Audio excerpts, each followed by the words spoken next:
Hello and welcome to the Nash Tackle Off the Hook podcast. Just to make you aware, this podcast may contain some explicit/offensive language, and if that's not your thing, you don't have to listen, but I have given you a warning. I hope you enjoy the rest of the show.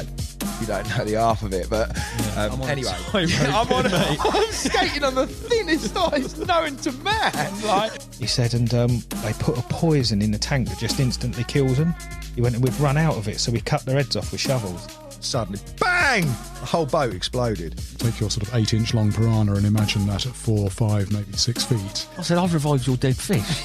F off, he said. You haven't. That was just humongous. It was... I couldn't believe what I was looking at. I'm just battling this fish out in the pond.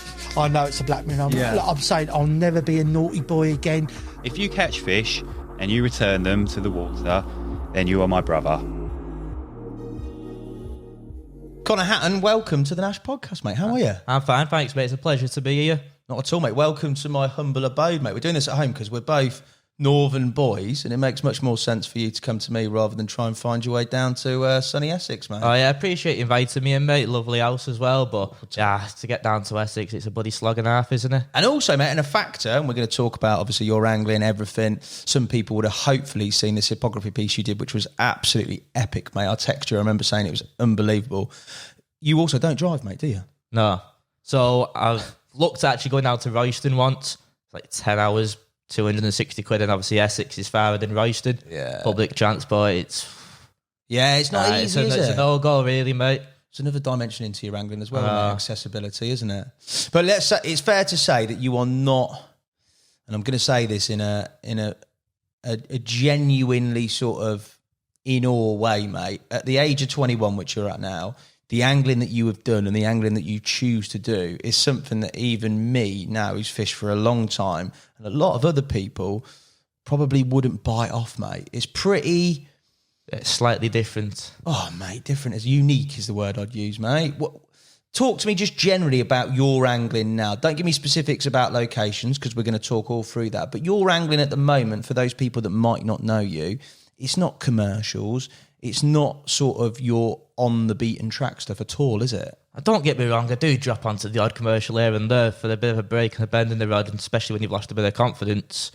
But 95% of what I do now, it's normally always big, wild pits left alone, not really having a clue what I'm even fishing for, or even if I'm even wasting my time. I'm fishing for something that doesn't exist, but every now and then you do get beaten, you do need that kind of relight the fire and go somewhere bit easier, maybe stocks with a bend in the rod, but once or twice a year. Really? Once or twice a year. What did you say to me for? What was your longest blank that you'd done on one of the pits? What was it? Over the 100 nights. Jeez, 100 nights not catching. Not seeing anything in that 100 nights? One show. Oh, wow. Oh, so one show. Spotted a couple of little ones in the margins, completely no fishing area, no access. It's fair to say, mate, if sort of, and I thought I was talking to somebody about this the other day with regards to sort of, you obviously know the likes of Terry Hearn, Tom Maker, other anglers who have sort of a dimension, who are sort of publicised and are that era. I know Terry and Tom might be two different eras, but there's loads of others. And I was thinking, I'm talking to him about the sort of next generation of angler, and I see in you and what you've done, and when we've talked about this podcast, the same sort of passion is the key word, and the same sort of focus as those type of blokes that have done it to the very best level. And I'm not saying that just because you're here, mate. The stuff you've done is absolutely mental, and you have to be a certain type of person with a certain focus to be able to take on those tasks and do it. And to be at your age and also be up north and target the waters you've targeted, mate, is as we said before, unique, but it's also something that I think will stand you or puts you in good stead with regards to the next generation or the next wave of sort of anglers, because a lot of it is that sort of pioneering stuff that those boys did back in the day with the likes of Yateley, etc.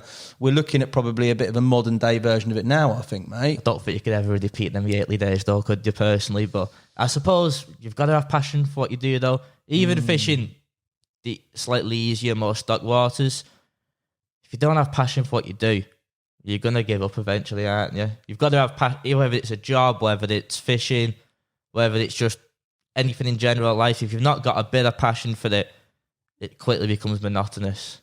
Where does that come from, mate? That passion for you? Because the ability to stay focused, to remain in it when those sort of 100-night plus blanks are happening and you're not sure what you're fishing for, that is something else. That's another level. And that's something that I've kind of learned, because I'm not going to lie, that 100 nights, I had to take a break during it. I'll openly admit, I'm 95. It's a weird one. I think I kind of lost one, but I'm not sure. I was fishing at 240-something yards across like real shallow, weedy water.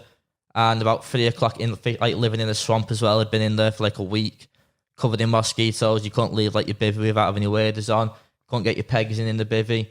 Proper like horrible conditions. All blue algae was like built up against the margins. Really, you probably could have ended up ill just from living in there.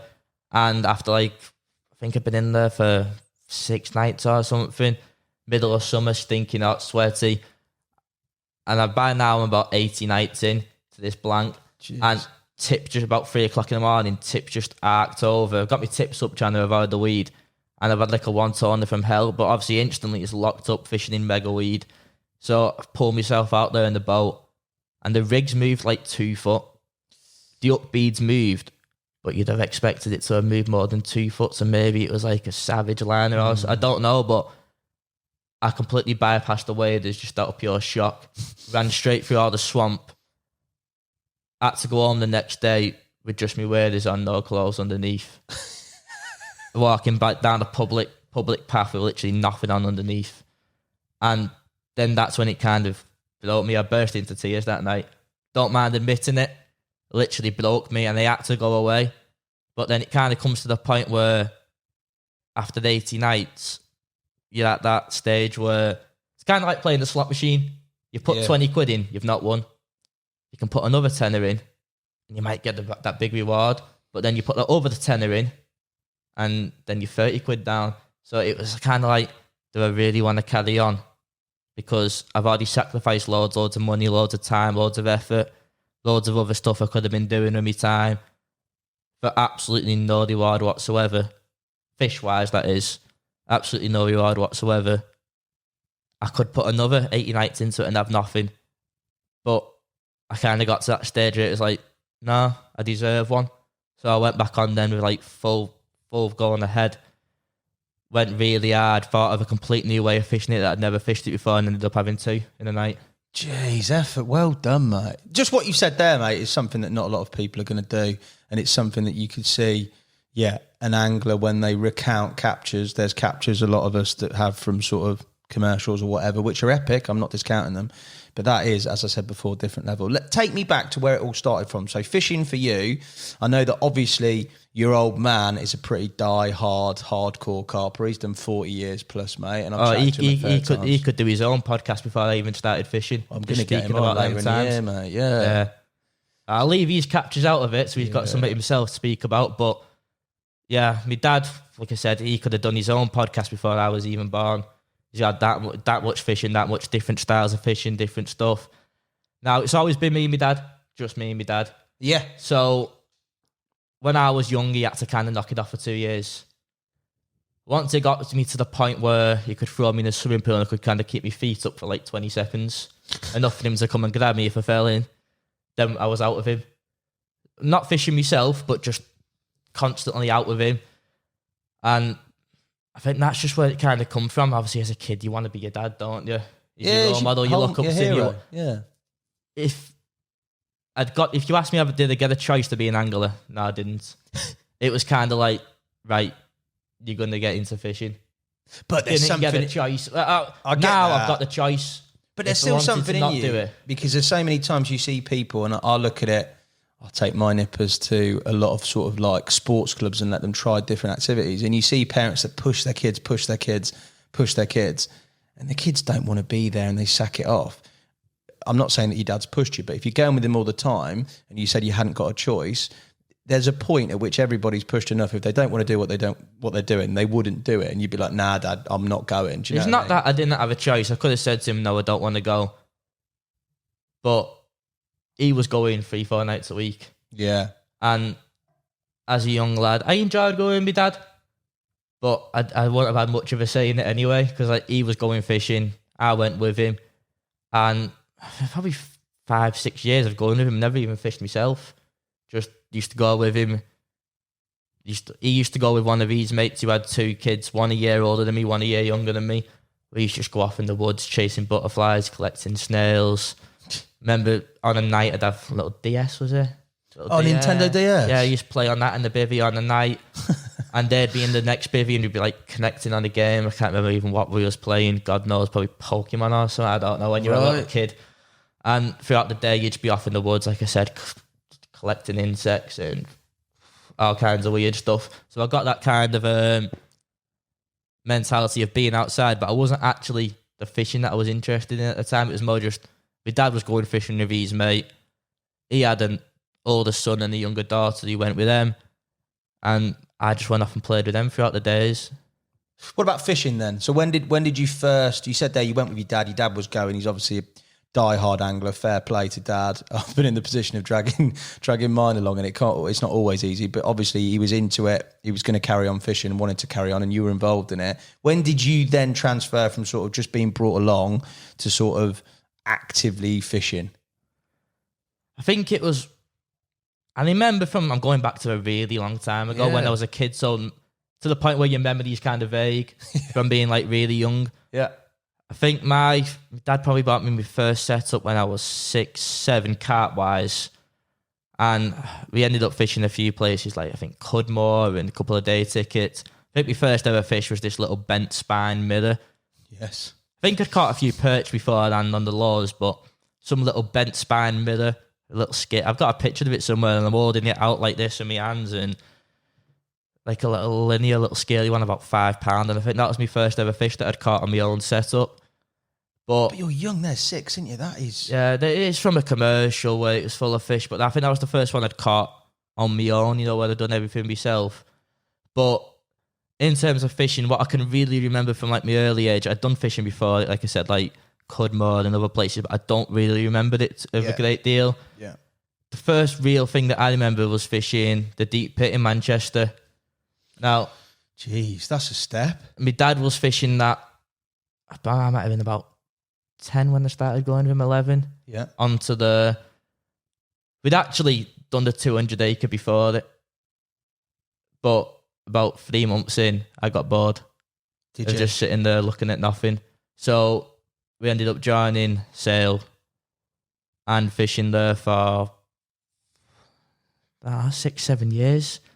And so how old are you here? So you're talking, because the old sail water park ain't easy. You said it's deep. We'll talk about all that. But how old are you when you step on 200 acres not happening? Fair play. I can understand that. You step onto this, which is, I'm going to say less of a challenge, but it's still a challenge. How old are you when you go on there fishing?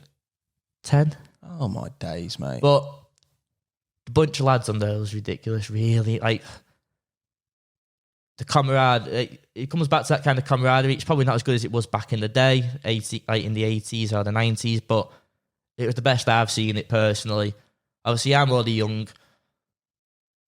Old man had to have like a bivvy in both beds of him, and he'd have to lug it off around the lake. And it's, there's only one car park. It's, I don't know, 30, 35 acres. Yeah. And there's only one car park. You got to walk all the way around. It's a big old slog, so we had to push all that across. And he'd always just drop me off with lads. He was on there, and there's 2 lads who always used to fish the first swim that you come to. And he'd just ditch me with them for a few hours, throw me lure rod off, and every single time they'd have a new pack of jellies that they'd bought me. Oh. And he used to spend hours with me just spinning for perch. It's deep, 80 foot in places. Really deep, 80 foot. But the area that they always used to fish is like 30, 40 foot in the margins. So I used to just cast these little jellies out. They bought me a pack every time. And you just cast these jellies out, winding, perch, one a chuck. And then once he was all set up and that, one of them would walk me round to him. And that's sound, isn't it? Like the bunch of lads on there was like really well. Yeah, like really good lads. Sound, isn't it? Really sound. You're sort of fishing on there. You said there, you sort of painted a picture of how big it is, the depths. It's not exactly heavily stocked in the least with regards to carp. There's obviously a few perch. Your normal sort of progression as an angler would be your commercial venues, get loads of runs, and then maybe up the difficulty very slowly, go to your slightly less stock commercials, and then maybe when you've done enough of that, you crack on. You've gone from one extreme very much, which is the commercials to get a bend in the rod at 10 years of age, to find yourself on that pit. I know your dad's fishing it and you're sort of there with him, but talk to me about your angling at the time. Did you have any success at that age on there? The first few years I remembered on there, I was mainly just spinning, perch fishing. Yeah. And I always remember you just get like little sticks and tie a bit of line and a bit of hook to them and sit there trying to catch rudd. Right. And I remember one night I left the stick there overnight, about 2 foot from the side. I think my dad's had one or whatever, a couple of fish, and he's needed to move the stick. And I've woke up in the morning and I thought a catfish has took my stick and pulled it away, but he's just moved it. But I think the first year or so, I wasn't actually catfishing it. Yeah, fair. Just a little bit of spinning. He was still going with his mates and their 2 kids. They was on there, so we used to go Did you out. see any carp caught in that first year? Do you remember? Oh, loads. Oh, really? Yeah. What's the stock like at that time? It's hard. I wouldn't even really know what to say now, mate. It's... You can find him easy. On the end of a wind, he's show for fun. But it seems to be similar kind of fish getting caught quite a lot. Could be 100 fish, could be 300 fish, could be... I honestly wouldn't even know. Yeah. I wouldn't have a clue. But there's enough in there that... Well, there's got to be more than 100. Maybe 200, 300. It's hard to say, but if you get on them, they're more than catchable. And back then, it was good 20s water. That's going back to like... It's going back 10, 15 years ago around here.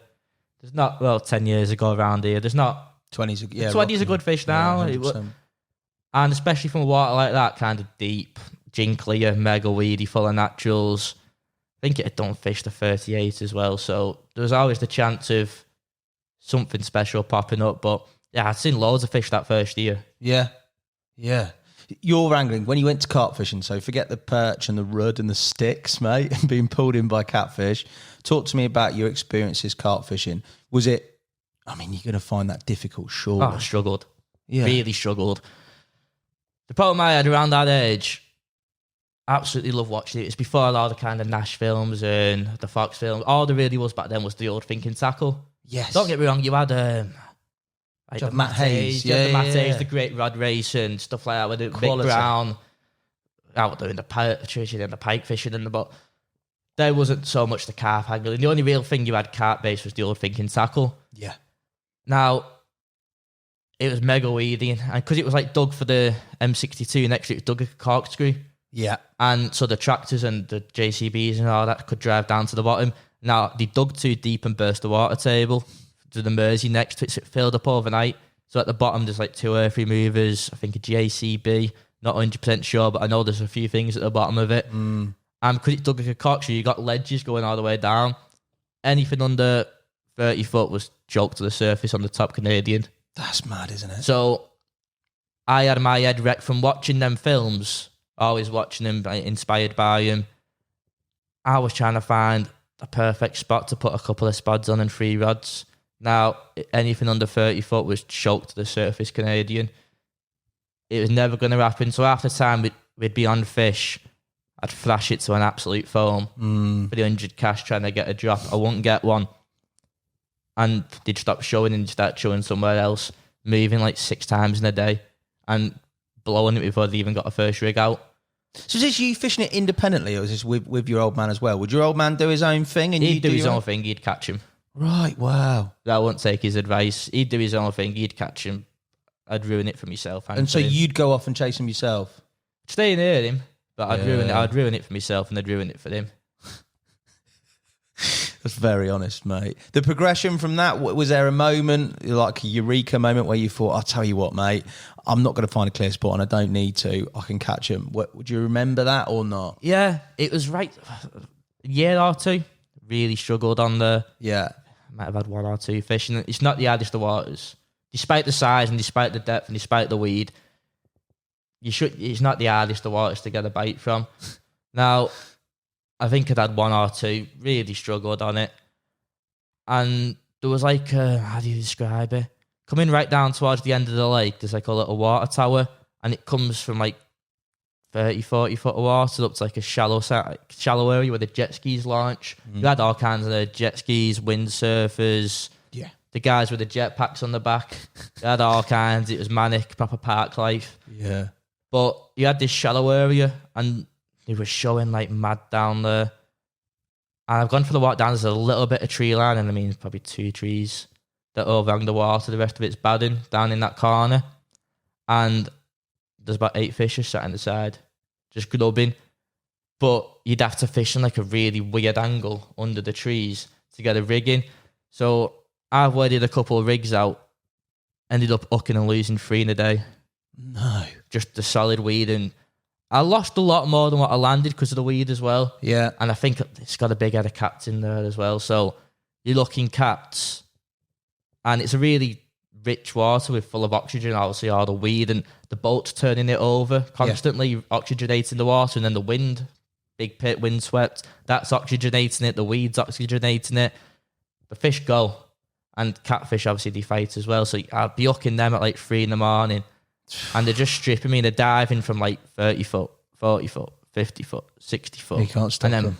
bang, cut you off on the ledge. Yeah, Nothing yeah. you can do about it. And because obviously it's a club lake, there's reels like, I think, no braid and stuff like that. So there's literally no way around it. You'd put a zig out, yellow pop up, 20 foot up in the surface, cat. Like you couldn't avoid him. So I lost a lot more than what I landed. And coming back to these 3 fish, I lost 3 in a day tightened against this tree line. But that's when I thought then, I'm trying to overcomplicate stuff. I just found a couple of fish in the margins, drop rigs on them. And back then, I used to fish. It was weird. I probably wouldn't do it these days. But I actually heard someone on either a podcast or a film, and they were speaking about it. They used to use the exact same tactic. What was it? And just a lead, and a pop up straight off the lead, like 10 inches. Yeah, it's proper old school. Yeah, right? On a coated braid. Yeah, like, coated braid, pop up straight off the lead, 10 inches, and just not like bigger, like her rig, size 2, size 4 hook, and just big 20 mil pop up above it, proper blatant in your face. But that used to do a lot of bites on there. And I lost these 3 in a day anyway. I was gutted, but I kind of thought, I'm overcomplicating stuff. Just find him, get a rig near him, should catch him. Now, the first proper capture I remember was again in that similar sort of area, but coming more out of the bay. And there was a bar there, and you kept showing all around this bar. I'd had about 6-7 casts, and it was just solid. Yeah. I thought, I'm going to stop casting because I'm going to end up blowing it like I've always blown it. And I sat back for like half an hour, and I thought, what the hell do I do here? And then I noticed the boats, like the windsurfers always took that same route, and he'd turn on the bar, and it was only shallow 5-6 foot. What, on the buoy? On this bar, Right. like on the start of the bay. And the windsurfers would turn on it. So I thought, hang on, they must be churning that weed up a bit in that depth of water. And obviously they're doing, say the bar's there, they're doing a horseshoe. Yeah, down coming the bar, back. Yeah, coming of course. back. So I cast like short of the bar, got a muffled drop, put on a lighter lead, had a feel about, and I worked out that there was actually a horseshoe there where it was clear, where the boats had ripped all the weed up. So I remember I was still panicking about the weed at this point, though, not presenting. I was just thinking too much into it. Yeah. From watching, like, thinking tackle and stuff. It didn't do me any good. I love watching it, absolutely inspirational, but it was yeah. It was like find a hard spot. Yeah, exactly. I know what you're saying. In 30 foot of water when it's solid weed, they It's don't just not exist. there. Yeah, they they're don't not there. exist. So I was still panicking about it. So remember, I put like 4 foam nuggets on the rig, and then I put like a PVA bag of foam nuggets, cast it out, spread a few barleys over with a stick. Was this on the deck or the pop up off the lead still? This was on the deck. It's on the But deck. I remember I must have been like 4 foam nuggets, a PVA bag full of nuggets. Really just panicking about this whole weed situation. Yeah. Cast it out, got a drop, scattered a few barleys around it, and a couple hours later it tore off. Now, it wasn't a big fish, 22, 24. That's a big fish, mate. That is a big fish. That'd probably been my first capture that I can remember. Yeah, but that's a 20, mate. A 20 from the north on a proper water. Yeah, you're not gone to a commercial. That's a good fish, mate. I think I might have had one or two from there before. I'm sure I'd had one or two from there before. That's the first one that really I can remember and actually catching fully myself without any kind of influence from my dad. And it was a nice fish, don't get me wrong, jet black, big deep belly, 22, 24, something like that. Just a really nice looking fish. And then from there, I started catching a lot more consistently. Maybe one every 2 trips. But it's weird because after that, I had like a year of actually catching them after I'd worked it out, and then we left. What'd you leave? Just done? You caught them all? You had enough? I don't have a clue why, mate, because I'd spent like 2 years trying to figure it out. And I started catching them like consistently. I'd done another night where I was fishing this swim called the Waders swim. It's like a little tiny point where you look out, real nice swim looking out across the lake. Get a nice sunset and sunrise. Sunset there, sorry, not sunrise. You get a nice sunset. I had 2 in a night, which people were catching that anyway, like 2, 3, 4 a night if you're on them. But for me, this was 2 in a night was massive. I'd come from really struggling. One of them was to pop up off the lead, sent out bait boat, dropped into like bait boat. Bait boat. Where'd you get your bait boat from? Here, your dad. I stole it from him. Yeah, he's cheating. Oh, cheating bait boats. Here's me giving it the big credibility. The next Terry and you bait boating at 7 years old or whatever you do. Mate. I hardly use it. I'm joking with you, mate. But this area was real shallow for a long thing, like a long way out. You had 2 small islands the carp always used to get into round to your left. So you had to go out long to get past into that deeper water where it dropped clear. So bait boated one out, pop up off the lead, bright yellow one, popped up 10 inches off the lead, load of pellet and stuff in the boat, and then fired one out on like 8-9 foot zig, something like that, just a pop-up trim down on the zig. Fired it out, both of them went in the morning, brace of 18s, 19s, and then I had another couple of fish fishing zigs in like 40 foot of water, not adjustables. What, fixed 40 foot zigs? No, we're fishing in like 30s, 30 right, foots. Okay, that's a fair old. In like 40 foot of water. Obviously, you can't do it on your own when there's 2 of yous. Yeah. Got someone to net it. Yeah, you need someone to net it. Fishing, half the time you're spending the time out in the deep water, but obviously they're up on the surface. Yeah, they're not actually going to the bottom in them. I don't know what depths do you go down to, personally. What's the deepest you caught one out of there off the deck, do you reckon? Probably just over 30. Which is deep, isn't it? Which is deep, yeah, but I wouldn't like to fish. I don't know, personally. 50, yeah. I know people, there's a couple of lakes abroad, isn't there, where you catch them at 40, 50, 60 Yeah, foot, like there's a lot of lakes that where you've got fish that will feed at that depth, but they're used to it. That's just normal. I think it's your natural environment. Yeah. If they're used to deep water and their only food source is deep water, they'd probably be forced to go down. Whereas if they've got a choice not to go down, maybe they wouldn't because of the pressure on the veins. And I don't personally have a clue, but be interesting. We need a carp scientist, don't we? Simon Scott to answer that. Let us know, how deep can they go? And imagine they'd go quite deep, but whether they'd want to unless they had to. Yeah, it'd be interesting, wouldn't it? But on there, with regards to the fishing, obviously you said you did a period of time, you sussed it out. There's a lot of personal sort of development with regards to your angling there. You talked about feeling for drops. You talked about sort of this trepidation around not being able to find a hard spot. It is a real sort of learning curve with regards to sort of fundamental skills and impactful on your angling to come. Going back from the angling, being that age, and you're sort of, 12, 13? Yeah, you're around that age. What was the sort of perception around fishing, around all your mates and the people you saw at school and stuff? Because it's a thing that, like, interests me when I speak to a lot of young anglers, is that it ain't always seen as the sort of coolest, trendiest thing to do, especially in the advent of sort of social media and what people see generally in sort of media. You got somebody who's fishing, they're often seen as a bit of an outcast, a bit of a weirdo, a bit of what are you doing there? Especially when you're at that age at school, which can often be quite difficult anyway, mate, because school is difficult. It's not always people's cup of tea. You're surprised half my year was carp anglers. Really? Carp angler half year? of them, mate. Must have been 6-7 lads who I went fishing with from my year in school. Oh, that's quality. And I was always on them social life. Like, one weekend I'd be out fishing with my dad. Next weekend I'd be out with my mates' house parties when I was like 14, 15. So I'd always had that balance. I'd never just been fish, no socialisation. I'd always had like, I wasn't the popularest kid in school, don't get me wrong, but I wasn't one who just sat in the corner by myself. I was always had a good social life, house parties, other stuff to go to. So there was a balance. It weren't just fish. There was a good balance, yeah. Yeah, that is fair play to you. But I had a lot of mates as well who was similar age. Well, in my year, they went fishing. Yeah. What was that like? It was good having something to talk to who actually understands what you're passionate about. Yeah, definitely. And obviously the odd social on the little local waters with him after school and stuff like that. What about generally being around the water park, fishing? Any crazy stuff go on? Any mad sort of experiences? Any trepidation around being bibbied up there? It's all right. It's pretty sound, isn't it, up there? We'd always heard. Yeah. It was rough as hell. Yeah. If you go on there and you catch a fish, you'll have your bibby set on fire. Always heard it. Now, obviously, I was a young lad. My dad's mate had these 2 kids. Years he was on there, never had a single issue. Nothing. You could have said it was more to keep people off, but at the end of the day, it's a club water with limited tickets.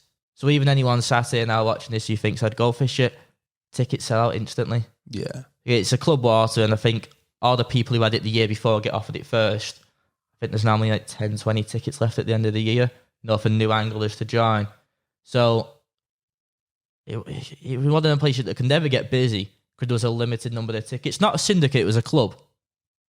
But it was more like a syndicate because there was a limited amount of tickets. Yeah. It was hard to describe, but no club, trouble. But with a limited amount of tickets. No trouble, no anything. No nothing that sort of scared you or gave you any sort of fear around being it. Never had anything, and it was really busy. For the course of the day. Oh, yeah. A couple of thousand people come past you on a hot summer, on the summer's day there down the shallows. It's ridiculous. If you've ever been down. Yeah, I've been down a fair few times. Down that grass banking right down in the shallows. Yeah. Near the big island. They're having picnics, they're jumping. Oh, don't get me wrong, you people jumping over your rods, diving in over your rods. Dogs, mate. A lot of dogs. Straight. Luckily, I didn't have my dog back then. It'd have been an absolute nightmare. But you'd have like people jumping over your rods and skinny dipping like 10 foot away from you. And it's mad, yeah. Proper park life. But in terms of actual trouble, no, nothing. It's interesting, like, because I've done a podcast with a fair few sort of northern lads, Sam Toro, etc. But there is, I think, up north, a little bit more of a sort of a protective element around a lot of fisheries. There's a lot talked about, a fair few lakes, the Park Lake, etc., where people say it's rough as. When you hear about it, if you come up, they're like, oh, it's rough as, mate. Your car will get battered. And if you go on there, half the time it's not. But is there, because of the fact that the fishing is relatively fragmented and there's not as many waters with as many fish. You've got to protect it in a way, which I completely understand because it's hard. If you've got a good water down south and something happens to it, there's another one half an hour down the road. Whereas up here, you don't really have that luxury, do you? As you know yourself, it's good fishing is few and far between. But you've had it conversely where it's maybe not been said to be as rough, but you've had hassle, and we'll talk about that sort of when we go down the line. So there is some truth in it. But again, it's all centred around protection because of the sort of rare nature of that type of fishing. You've got to protect it. Yeah. From Sale Water Park, where'd you go? Just fished local then for a while. That's kind of the age then where I started going on my own quite a bit. Did you? What age is 14, 15? Maybe 15 now, maybe. 15? Maybe. Not 100%. Maybe 15 when you start going on my own with my mates from school or other mates that I'd met. Still fishing with the old man quite a lot, but fishing local. Where's local? I haven't got a clue. You're slightly different up north to me. You're about an hour away, aren't you? So where's local? Just literally parks near my house. Not going anywhere special, but like a couple of waters like within 10, 15 minutes of my house, which we've not got anything special in, to be honest with you. No big fish, no unreal looking. Well, there's a couple of unreal lookers, but nothing that really stands out thinking like, yeah. Ooh. But I picked a fish from 3 waters. I picked a fish from all 3, and I just thought I'm going to have a crack to try and catch like the one I wanted from all 3. A bit of actual target fishing. Where did that come from? Because you haven't done that at the water park, and that hasn't really featured in your angling. Did that come from an influence? Did that come from something you'd seen, or is that just something you? I have no idea. Maybe from watching other people's videos. Fair. I don't have a clue, but I just decided I want to catch this fish, and this fish. And I ended up just having a good goal for them. I might have been 15 at the time, maybe. Still doing the odd trips here and there. I think I've done a couple of French trips with the old man and the granddad around that time. I've never done them since. To a commercial, yeah? First year, yeah. Second year was like a cross between a commercial and the wild. Okay. The first year wasn't... I didn't enjoy it a great deal. Why is that? Too many fish? What's the...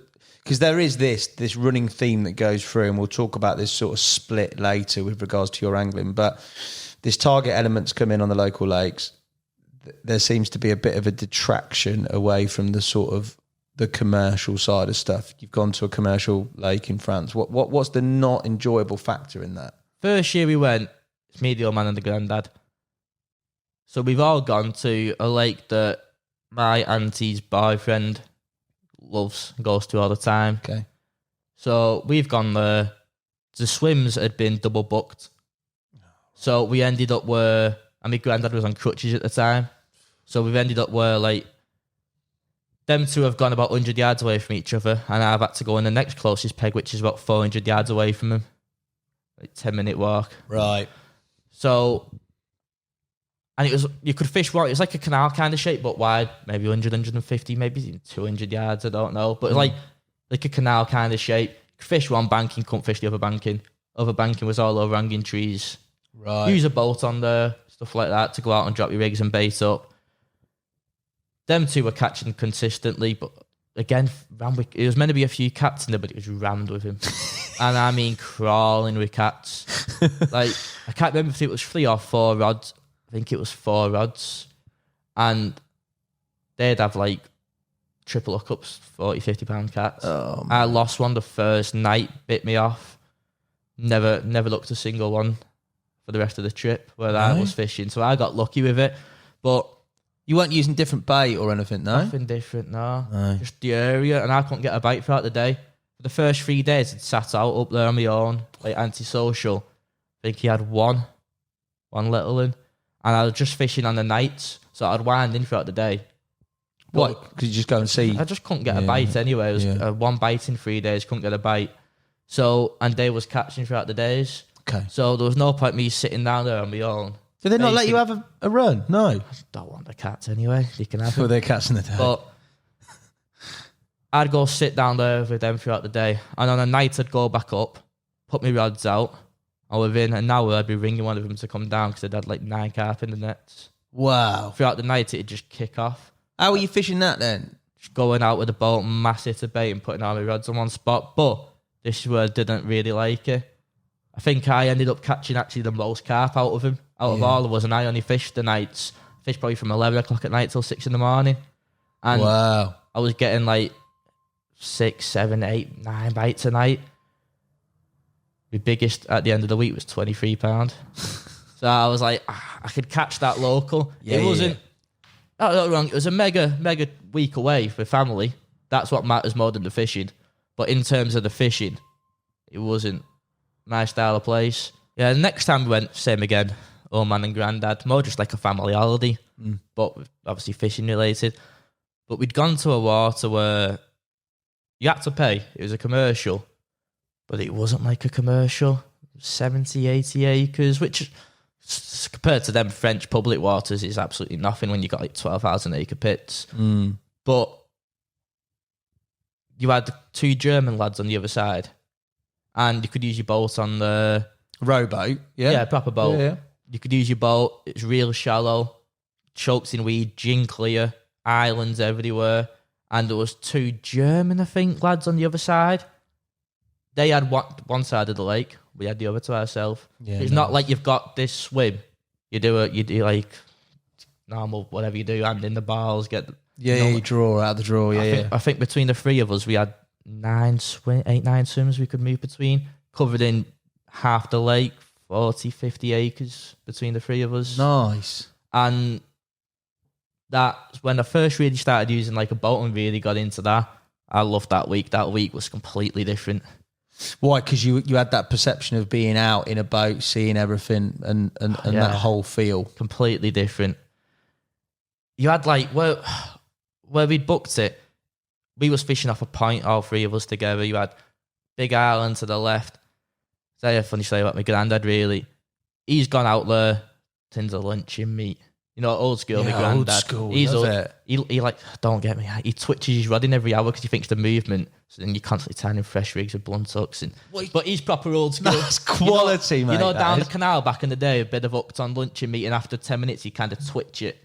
I remember feeder fishing as a kid, and I think it must have been Matt Hayes, the same you're talking about. You were doing the same. You cast out, you get no indications, and then you'd pull the old feeder back and put your hook length in the... Oh, mate, they were the days. Blunt hooks, still catching them. But, I mean, this mega weedy, probably 4 or 5 foot most of the lake. Mega weedy. Gone out, found him some clear spots. He's gone out. I want to put my own rods in, okay. Rode out, and big wind as soon as we got there. He's lowered the rigging. No, sorry, he's not. He's baited this clear spot. Yeah. Throwing bait everywhere, bits of lunch in me, and he got like these sauces, you know, like tomato sauce and like some kind of brown, some chili sauce, you know, like for £1, some big tubs of sauce. There with his glug, and he's lowered this bait everywhere, and he's drifted 30, 40 yards, and then gets the rig. Bear in mind, he's in a boat. Just thrown it, see it spinning in the air, and it's fell into just solid weed. 2 hours later, both rods gone, 39 and the 38. Me and my dad blanked the first 2 days. Quality, mate. That's carp angling in a nutshell, isn't it? 39, 38. 2 days in, we'd had nothing, but there was this big point, and it's like, it wasn't even a swim. You had to walk probably 100 yards through grass up to your neck, and it kind of then give you like access to a completely different area of the lake to what we'd been fishing. And I went and stood on there, and it's just this little cutout in the trees. I went and stood on there, just it was going dark, and the display was ridiculous, just boom, boom, boom, just lumping out, but mainly in like a bay to me left, but it was all dense tree line, so you couldn't actually get in there to fish. But a couple showing off this point, say this point, if you chucked them as left as you could, you'd kind of be fishing the entrance of the bay. Okay. But they were deep into the bay. But I thought, sod it, so I've just grabbed my bed chair, grabbed a couple of rods, left them with a boat. Ideally, I could have done with it to try and get more left and longer, but I've just ran up there, fired a few singles out. Then after about an hour, I thought, singles aren't going to do, so I wound them in, big spread of boilie as far as I could get it with a stick, put a few rods on it, sat up all night, snakes all around me, you know, a big spider on my pillow, and that just in this tall grass, listening to him just like pigs being dropped from helicopters. Jeez. I'd want upper 20, but like just not for a French thing, it's nothing, but real mega like scaly, proper long, proper, you know, with them proper lips where they've been eating like mussels and crays. Yeah. Even though it was only a mid-20 from France, that was like I'd gone off on my own into this swim that no one had fished it for 4 or 5 years. Gone off on my own into this swim in this tall grass with just my bed and my rods. And that was like the first time I'd done something like that. Yeah. Not old man and my granddad are like nowhere near me. I'm on my own, and it's like, it's proper this. And then throughout the end of the week, back on that point where we was originally fishing, I've gone back to base camp. There's another big bay with like 2 islands at the entrance of the bay. Right. On my right-hand side. 2 islands at the entrance of the bay. So you can imagine you've got an island and an island, and then you've got the bank on either side. So you've got 3 cutting points into the bay. Yeah. You've got the one closest to you. Through the middle. Through the middle of the islands, and the one furthest away. Yeah. I've gone out on the boat, and I've gone into this little back bay. They're stacked in there. Yeah. Like coming under me in the boats. Fish, like, when you're above them as well. Yeah. That 40s, 50s, big fish under the boat. I remember coming back to the bar, like, just shaking. And it wasn't most productive of horses. Right. You know, it was quite an hard, tricky lake, you know, a couple of bites in a week. I've gone out, I think I'd had 2-3 fish by this point. I managed to nick a couple others by bouncing about chasing them. They had 2-3 fish, and we're like 2 days into the end. But I've gone out to 2 of the 3 entrances. I think you could fish 3 or 4 rods, I can't remember. And I found a clear spot, size of this table, on both of the entrances. Well, 2 of both that I picked, and I've absolutely laced it particle, barley, chopped barley, loads of different bits to keep them grubbing.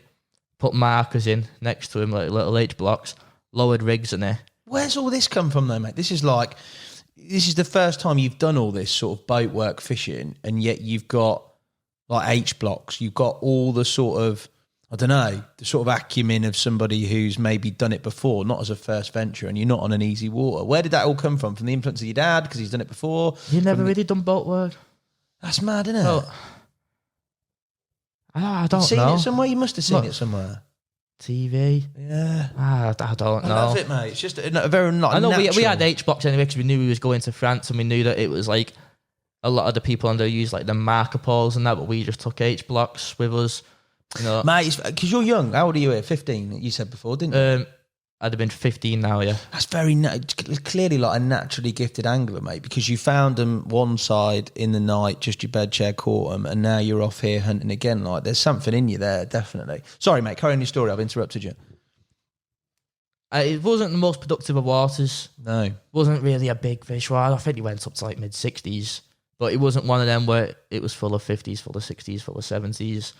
And I've gone for the swim that day, and it's a weird story, this. I've stood on like a proper square stone, like a proper brick, and I've still got it at home to this day.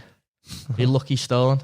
Don't use it anymore because it stopped being lucky, but like a proper square, perfect square stone with the size of your fish. It must have been man-made, but it was just in the bottom of the lake, and I felt it at my feet, put it next to my rods, and I said, tonight it's going to kick off. I couldn't keep rods in the water. As they were coming in and out of the bay, they had to come through them passing points, and I'd had 2 of the 3 of them boxed off. I had 2 of the 3 boxed off. I couldn't keep rods in. I didn't have anything big, but yeah, because it was that solid weed, and it was weird weed. Maybe like half, I don't know what it was, but it was like a nettle. Never really seen it anywhere else. You touched it and you got spiked. Wow. Really weird. Okay. Never seen it anywhere else. Maybe it's just a French weed. I don't have a clue, but 4 or 5 foot deep, and I'm fishing long range here to this bay. How long? 200 plus. Right, yeah, proper. 200 plus. Going through 4 or 5 foot of water, solid weed. When you up them, you had to go out to land them. Because they would just lock you straight up. You had to go out to land them. So that was the first experience that I had with boat battles. Was there big winds on, or was it pretty steady? It was pretty flat this night, but good. Obviously you're pulling yourself out. The old man was in the boat helping me, but he never really done any of it himself. But he'd be rowing, I'd be reeling, and Grandad was flat out snoring. He'd be rowing, I'd be reeling, trying to keep pressure on it. They'd just be locked up in weed, and as soon as you get above them, don't need a bit of pressure, they pop straight out. They're done straight in the net. But when you're playing them from the boat 30s, I think I had them to just shy of 40. Nice. But I know that they're commercial French fish, and the 40s, even the 40s, not big for commercial French fish, but it was it felt wild, this place. It wasn't like what you'd expect a commercial to be. Like I said, no gravel swims, no luxuries. I think they had a freezer or something in a little old chalet way out the way. Okay. But it wasn't, you didn't have all the luxuries and gravelled swims, and like I said, we had probably 40 acres of water to move to. So it was kind of left alone and wild, loads of islands. Wasn't really a great deal on the internet about it, so the stock wasn't too. That's a bit of you, innit? Just literally a couple of pictures in that chalet stuck to the wall, that people had caught over it. There wasn't much about it. So even though it was commercial, it kind of had that wild feel to it. And that was the first experience I'd had fishing 200 plus yards, using a boat, playing them from the boat, landing them in weed, using bait to your advantage to kind of trap them off in the passing routes. And so even though they weren't big fish, it was something that meant something to me at the time. Maybe that was where the kind of fire got lit for that style of angling back over here. I'm not too sure. Maybe because that is you, isn't it? We talked about earlier it being unique in terms of your angling style, but that's very much you. You need that. Wild is a word, isn't it? I think this describes it. You need that sort of challenge, that wild uncertainty, like not easy, nothing sort of commercial or sterile in any form or way with regard to your angling, or, and we'll look at this, especially with the next sort of chapter that we're going to come to, or if it's not that, if it's a commercial or if it's a park lake or if it's something like that, then you very much need a target to keep that fire, don't you? They're the two elements: wild, mental, unknown, raw. Or if it's not, then to keep that fire and keep that sort of focus, you need a specific target to catch. Well, I was on the boat with someone the other day. Fishing's hard work. It is. Fishing's hard work. If you've ever fished somewhere you don't want to fish, or your head's not into it, it's hard. If your head's not into it, or you're really not enjoying where you are, then it's a lot of hard work for nothing. If you're not getting enjoyment from it, you're not getting anything out of it, you may as well go to work and earn some money. Do the same amount of physical effort and earn some money. So you've really got to have something that some people can enjoy every style of angling. And like I said, with angling, there's no right or wrong. You want to go fish on the little feeder on your park lake. You want to go catch gudgeon on the pole. You want to just go and only fish in Europe for 60s and 70s. Yeah. You want to fish commercials, bigots, more like Tom Baker style, where you might go and fish for like multiple hits of fish, or then say, I don't know, for example, like Teddy or someone who just fish for one target. It doesn't matter as long as you actually enjoy what you're doing. Yeah. And you get a buzz and you get a fire from it, then there is no right or wrong. No, definitely not. I mean, from my interest point is, as I said, for you, that sort of split is really interesting, and you can see where you sit on with regards to all that. But that is the beautiful thing about angling, is the variety and what keeps people sort of going and enjoying it. We talked about, after that epic spell in France, this sort of target element, and you said it before this trip. You were talking about from the water park, you came then into sort of fishing your local park lakes, but with 3 specific targets in mind. Were they 3 specific fish in 3 different lakes? Yeah. Or not? Okay. Talk to me about how this all sort of played out, because this is a bit different. This is target fishing, isn't it? Yeah, basically, they're not big fish. What are we talking? Mid-upper 20s. But that's a big fish locally, isn't it? From a park lake as well. I guess round there you've not got much, have you, Hassan? You've got to appreciate what you've got. Size-wise. In comparison, up north, if you're not talking about the individual big fish that are in certain waters, the deer park, etc., that have been talked about, then I'd love to go. A 20, yeah, I bet you would. I'd love to go. But then a 20 is a big fish, full stop. So an upper 20 and from a park lake is a mega fish. First one might have been getting on to 16 now, maybe. Okay. Yeah, probably 16. And I think I was in college because I was the youngest in my year, so I left school at 15, got to college 16, working in the pub in the restaurant side, and the little local park lake, is nothing really of any kind of size in it, but some real mint lookers. Gets busy on there. There's only 6-7 swims on there, both sides of the lake, so half the time it's busy, you can't get on. Mm. But there was one in there, and I have absolutely no idea why I wanted to catch it. Like, I couldn't tell you. I have absolutely no idea why I wanted to catch it. It's like, it had a name, and it's a name that I'd always heard being younger. Just the name of this fish. Maybe just because I knew its name. Can you name the fish? It's called Elsa. Elsa? Maybe as in frozen Elsa? No, maybe just because it had a name, I wanted to catch it. Yeah. Now, I'd gone on there and I'd actually bumped into a lad I was in college with. Didn't know he fished. He was in my course in college. Didn't know he fished.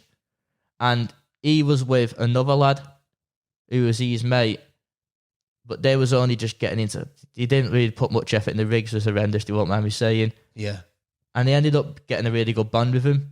To be honest with you, the lad who I didn't go to college with is now one of my best mates. Right. Like, outside of fishing. I go to all these family parties. He invites me to all of them. Go festivals, we got a club in, got fishing, stuff like that. Took him down south with us when we've gone down south fishing.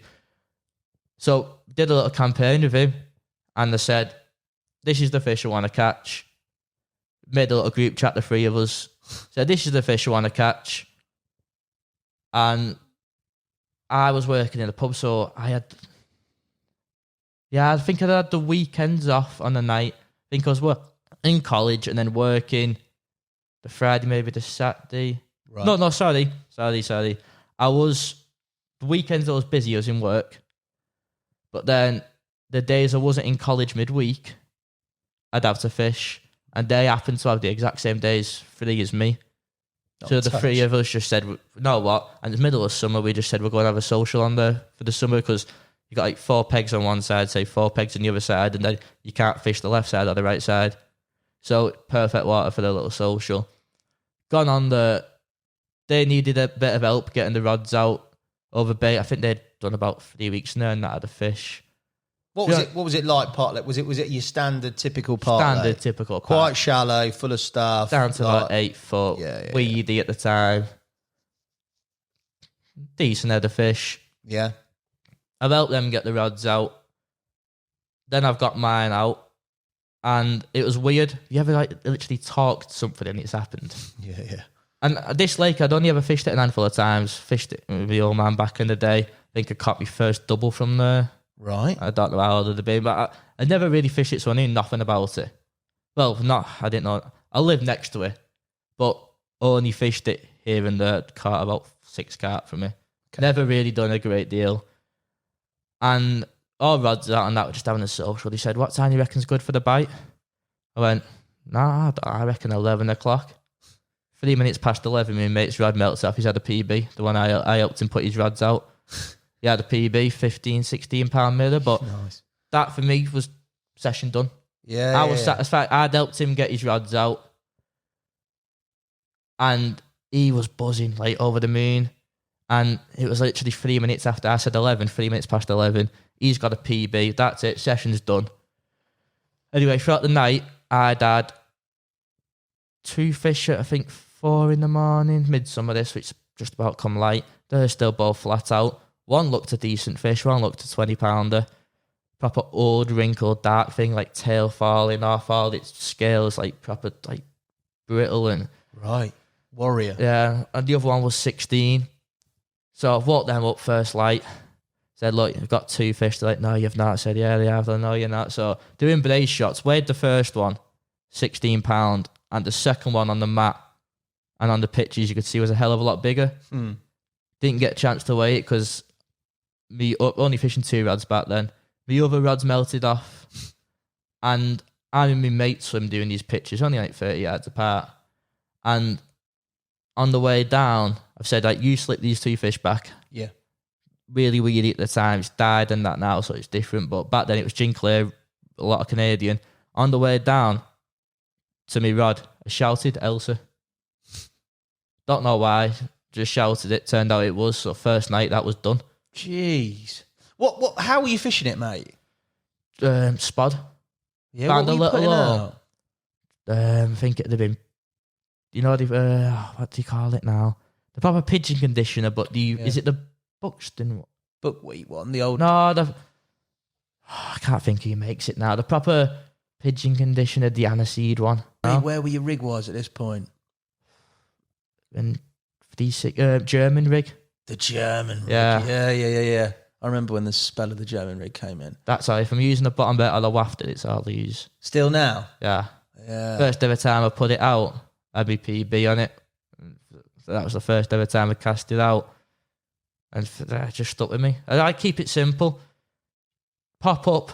I know it sounds a bit cliche, everyone does it, but when you're fishing the more low stock waters, it doesn't matter if you're using the go-to rig. Yeah, because of course. The go-to rig only becomes, in my opinion, the go-to rig only becomes not so effective when everyone's using it. But there's a reason why it's the go-to rig. Because it was bloody effective at the start. So when you're fishing a water where no one else is fishing, you're basically the first person who's invented that rig on that lake. If that makes sense. You're the first person to put it out. Yeah.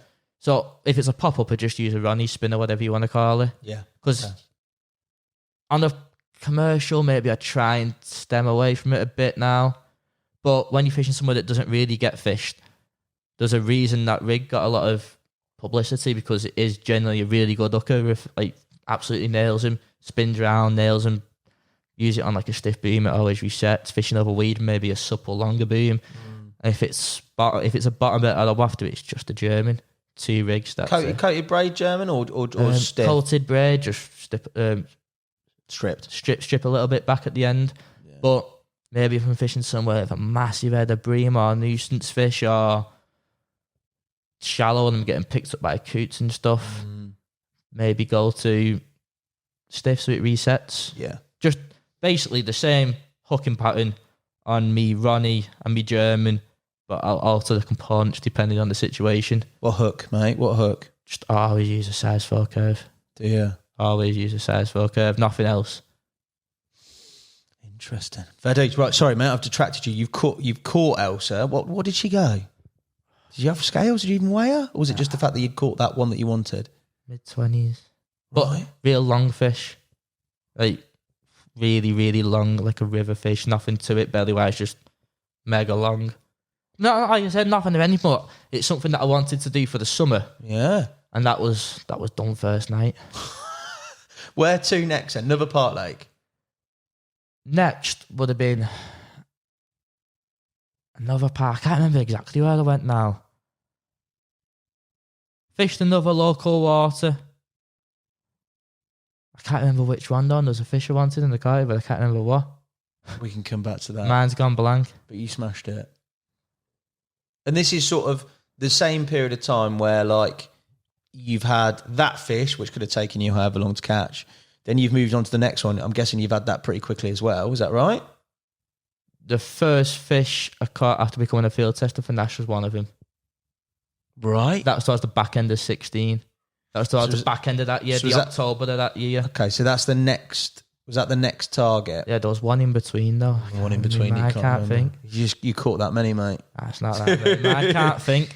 Generally, though, when you... And we will talk about the Nash field tester stuff and all that stuff. But generally, when you set yourself these targets, and you caught all 3 within the space of a year, didn't you? Yeah. Did you think that would happen? Or did you think that you'd spend some time? Not a chance, mate. No. Not a chance. There's been other times where I was explaining to you on the phone the other day, I've had a really realistic target. Yeah. Give up on it. Yeah. It's never, ever happened. Some stuff's meant to be, some stuff isn't meant to be. How did you feel, or how did you come to be Nash field tester? How did that all happen, mate? Because that's a massive step in somebody's angling from just angling, being young and catching them, to sort of being associated or in ties with a brand. That's a big old step. Kind of a fluke, really, and I'm probably going to get Alan in some trouble, but bumped into him on an open day. Okay. But it was really quiet, no one really there. So you got the opportunity to actually have a proper chat with him. Yeah. And I think 16 of the being, yeah. I had a proper chat with him. And obviously I know now that really, back in the day, all you needed to do was catch some carp and be able to write some articles. Whereas now it's more media involved. You need to have an understanding of how to use a camera, really, don't you? Not so much, but it helps. Yeah, it'd help you, yeah. And that really, you do need like a social media account or something. Whereas back then, I think I only had Facebook and I had like 2 pictures on it. I'd never touched the camera. Yeah. So I had absolutely... The stuff that really you'd look for, I had none of it. But I just got speaking to him and I was telling him about this next target that I just found out about. And I was just having a general chat with him. And he sent Tom back to the van for something, but I had no idea what. And then I think it was Tom Foreman, Jules Cunliffe. And Al. And Alan, someone else. Oh, was there? Can't think who. Someone else. The stage where... But just got talking to him and give me, what is it now? No, he's Alan's business card. Just said to drop him an email. Now, I didn't know what it is. Maybe it was just try this bait out or so. I don't know. I wasn't expecting nothing of it. He didn't explain nothing. He just said, drop me an email when you get a chance. So I just thought maybe send me a couple of kilo of free bait. I wanted to try something. And then if I caught on it, send him the catch report. I don't have a clue what I thought. And then I emailed him a few days later. And then he put me in touch with, I think Max Hendry was at the time. He was doing that at the time. Yeah, the old He put me in touch with Max Hendry. And then they just said, obviously, Alan said, do you want to become a field tester? They just went from there. How'd you feel about all that? Buzzing? Yeah, at the end of the day, at 16, it was something to look forward to. Yeah, definitely another dimension in your angling if you've like accepted. Like, I'm speaking for him, but I don't think Al would give his business card out to everybody, mate. Do you know what I mean? So yeah, fair play. At this period of time, bar these 3 targets locally, which you've smashed, there was a pretty significant capture at a complex which I don't think is actually a fishery anymore, is it? Pendleview? Sadly, it's not. But the fish is still around. Oh, yeah. And the fish is in Lincolnshire and has come out. Some of the biggest in the country. Right, 100. Those two, Butthead and Tutti, Some of the biggest in the country. Yeah, now Girton way, aren't they? Bigger, well, Butthead bigger than Tutti. Bigger than the Bergfield, isn't it? Oh yeah, bigger than the Bergfield, bigger. 100%. For 64, you, Simon Crow had it the other day. 64, yeah, last year, wasn't it? Yeah, a few months back, wasn't it? Big old fish. You went there to Pendle. Talk to me about going to because that was a commercial. Yeah. But talk to me about why you or how you found yourself there, and ultimately what sort of concluded your chapter on there. It's pretty impressive angling, mate.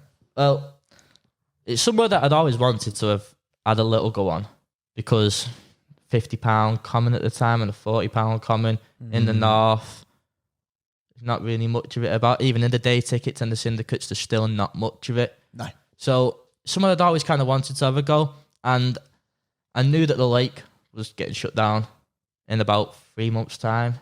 Right, so you got on there late then? Oh, real late. Oh, mate. I think we started, my first session was Boxing Day, and I think March it was shut. I remember. Yeah, March, I do it was remember. shut. So, and me and my old man, we always have a week or 5 days. We don't anymore because of work commitments and stuff, but we always used to go for the Christmas session. Yeah. So I'd gone on with him. The first session was with him. And we'd gone up for, I can't remember, 5 days a week. And it was, I think it had been 2000 and, like 7 years ago, I was 14. So 14. we had real bad floods that winter. Right. A lot of rain. And where it is, it's kind of like up in the hills. Clever though. Really, like a lot of hills behind it. And on the way there, we went past this river. It must have been like 200 foot wide, and there was metal barrels coming down it, and trees coming down. And we went back past it on the way home, and that river was only 10 foot wide. No way. You know, once the water subsided, yeah, that's some 10 flood, foot wide. innit? We rocks up, and the main gate where you normally go in from, we couldn't go in that way, flooded. The owner, he become a good mate after that. He turned around and said, I shouldn't even really let you on. Yeah. He said, there's no one else on. He said, but you could book swims on there. So he'd booked a swim kind of Central Lake. And he said, I shouldn't really let you on. Place is completely flooded. There was a trout lake at the back of it, and that had joined the main lake. Oh, wow. And because how big was the main lake? 10... Yeah, 9-10 acres. 10, 14 Was acres. it bigger than that? Right. I might have been 11. I don't know. It wasn't round 10-ish. Yeah. Round 10-ish. But cheap as well, considering what was in it. So it got really busy. So obviously the real pressured fish, you've seen a lot of pressure. And I think that kind of comes down to how I caught it was completely different. But there was 2 big uns, which we'll obviously talk about. What was that? What else was there in there? Was measles. Oh, measles! Yeah, of course. Yeah. Gee, I'm pretty sure I lost. I either lost that or butthead. No, well, yeah, we'll talk. And then the rest of the stock was pretty. It was a good handful of 20s. handful of 30s. Good head of 20s, though, wasn't there? Good head of 20s, handful of low mid 30s, but an handful. And then you had one like mid upper 30 measles. Yeah. You had Tutti at low 40s, butthead at low 50s. Yeah. Some stock for this part. Sorry, mate. Carry on. So there's a big hill at the back of it, like big mountain. All the rain had poured down from poured into the trout lake, flooded the trout lake, poured into the main lake, and then there was a big overflow in it, like a big weir, which went down under the main road and into another little lake, which was nothing to do with them. So it, as quick as it come in, it was going back out.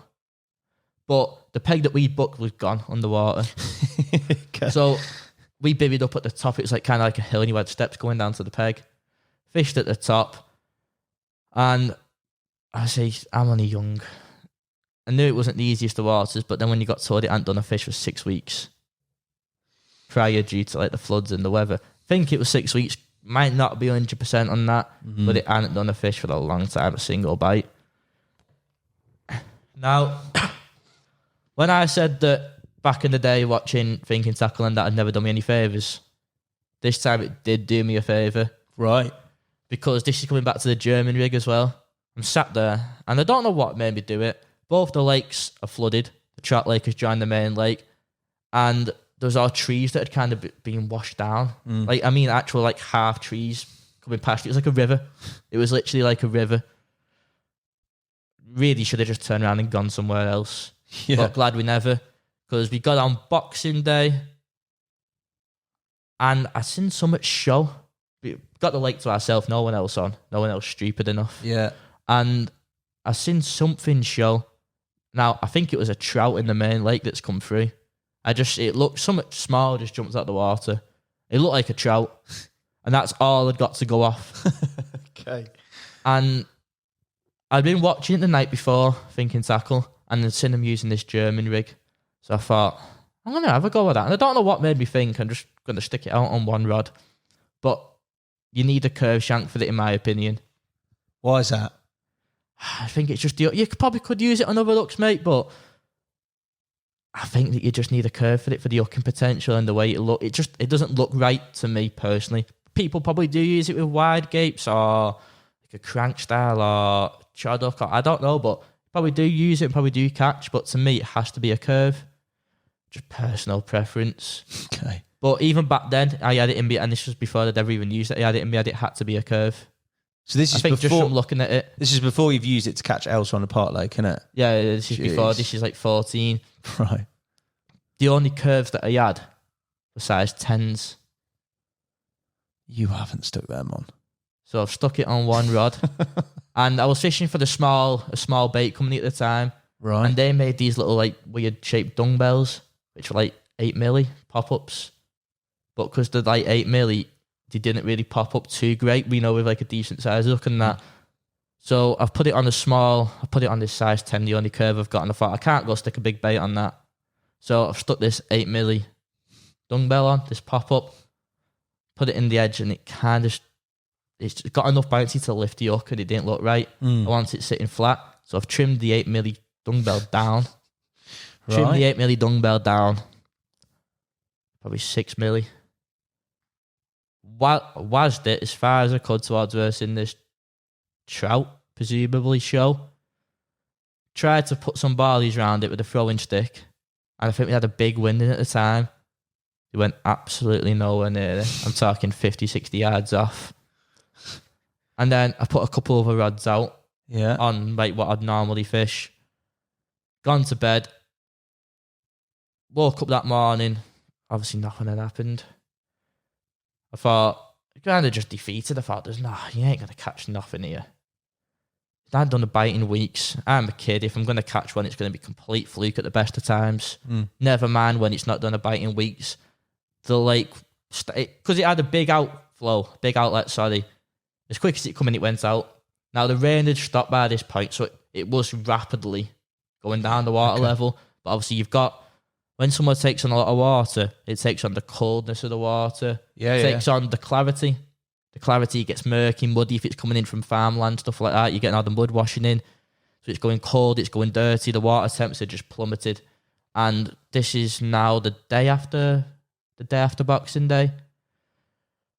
I'm just leaving me rods in. I'm not going to redo them. I'm just going to leave them in the water. There's no point removing them or rebaiting or whatever. Just leave them out. And you had to bat lead because there were still trees and branches coming down. Jeez. And you could see all the sediment had built up on the line. You know, like proper... clings to it. Yeah, proper clings to the line where you could see it just entering the water. Now, this is proper lucky how it happened. I know now that the big uns in there were that pressured that you had real finicky takes off the 3 main ones. I know that now. And at the time, I'd been using Delks, I think, which... I gotta admit, I wasn't the biggest fan of him, but one thing you've got to give him, sensitive, when you bang him onto 6. Yeah. You've got to give him that, the sensitive, when you bang him onto 6. Now, obviously, we've got the lake to ourselves, so the rods are fanned. My dad's gone way that way, I've gone way that way. Well, this is now the day after boxing day. Rods have been out 2 days. The old boys had a drop back, ran over, lifted into it, and the minute he's picked it up, my rod's dropped back. Right. Now, it was his left-hand rod and my middle rod, 500 yards apart. We've literally just covered the full lake with rods to try and work out where he was. The shallows, the middle depth, the deep, covered the full lake. And then I've picked my rod up, and my rod is just pulled straight round to him. What? So it's clear straight away that it's me who's playing one, because there's no way his fish could have swam 400 yards, picked me up, and then swam 400 yards back. Yeah. It's more like, I just thought my alarm hadn't worked, but then I thought, well, actually, no, it has just worked because I've just realised I've had a drop back. So what the hell's going on? Maybe the cold's messing it up or whatever, I don't know. But I'd literally I had one touch and then I watched me bobbing fall from where it had been. So, and my dad said it didn't feel right, playing it. It didn't feel like he was connected to it. So he's opened his bail arm. I've just pulled this thing and I thought it was a beam. It just come in like... Wasn't even a bend in the rod. And on these, it was a big double peg that we was on. I think it was 71, 72, big double peg. And it's like decking at the front of the peg, like wood. Decking like wood at the front of the peg. And I'm bringing this fish in, and all of a sudden, it's hit the decking. I was just said the whole way in, I've got a beam or something. Or maybe I've got a big log that's wiped us out and dragged me around. I didn't have a clue what was going on. Middle of the night, freezing cold. Oh, it's in the night, this is? This middle of the night, now the second night. And then all of a sudden, it's coming and hit the wood on the peg and a big boil. Right. And it's took off. Took 10 yards off me, stripped me for 10 yards, and then come back up to the surface again. So I was like, gotta be a carp, this. But it can only be small, 7-8 pound. It's gotta be, because there's no weight to it, no nothing, just like come in like absolutely nothing. Hit the deck and then a little jagged kind of scatty run, 10 yards, and then come back up to the surface. Right. So I'm like, yeah, if there's tension here, I think it could have been a tench. I don't have a clue what's going on. No head torches at this point are on. It's just pitch black. Old boys netted it. It's come back in like nothing after that 10-yard run. Old boys netted it. You could see my line going down. His line was kind of like still going out into the lake. Right, have a minute. Get a head torch, shot this mess out. Got an head torch, lit it up. But the biggest fish I'd ever seen in my life was just sat in that net. How was that done? Absolutely nothing. And pivoted on the back lead on a tight line. You're joking. Not coming an inch towards me. Just literally gone. Just used the back lead. Yeah. I've heard of a few different stories of it since. But at the time, it's the first time I'd heard of it. Big pressured fish, kiting, pivoting, using the back lead to pivot on. Not coming a foot away from you or a foot closer to you, just literally kiting. How's it not scrapped either in terms of like just the pure weight of it? Just nothing. Absolutely nothing. How big did it go? That's ridiculous. 41.12. And your previous PB to that, what was that? Mid-20s. Jesus, a 20-pound increase, mate. 41.12. Day after Boxing Day. That's epic, mate. So it really, was there any skill to that capture? Not really. It was just, I've seen a trout show, size 10 hook, this, my little 6mm dumbbell. What was the hook hold like? But you can see the hook. Absolutely nailed. But now, ironically, like I said to you earlier, I won't use anything under a 4. Yeah, it's mad, isn't it? I won't use anything under a 4, but yet that size 10 didn't have an issue. And you got to bear in mind as well that kited 300-400 yards on the tight line, then wiped my dad out. My dad's ended up dragging it, not in direct contact with it. Yeah. Before I realised that it's actually my fish that I'm playing. And then I've regained contact with it. So there's a lot of chances of that hook coming out. Obviously, there's been no tension on that fish for however long, 20 minutes, half an hour. I can't remember. Whatever the rules was at the time. Semi-barbed, barbless. That is, well, they say some fish are meant to be, mate. That in more ways was, your name was on that one. Yeah, if it wasn't for them onto my left as well, they'd probably never had an indication.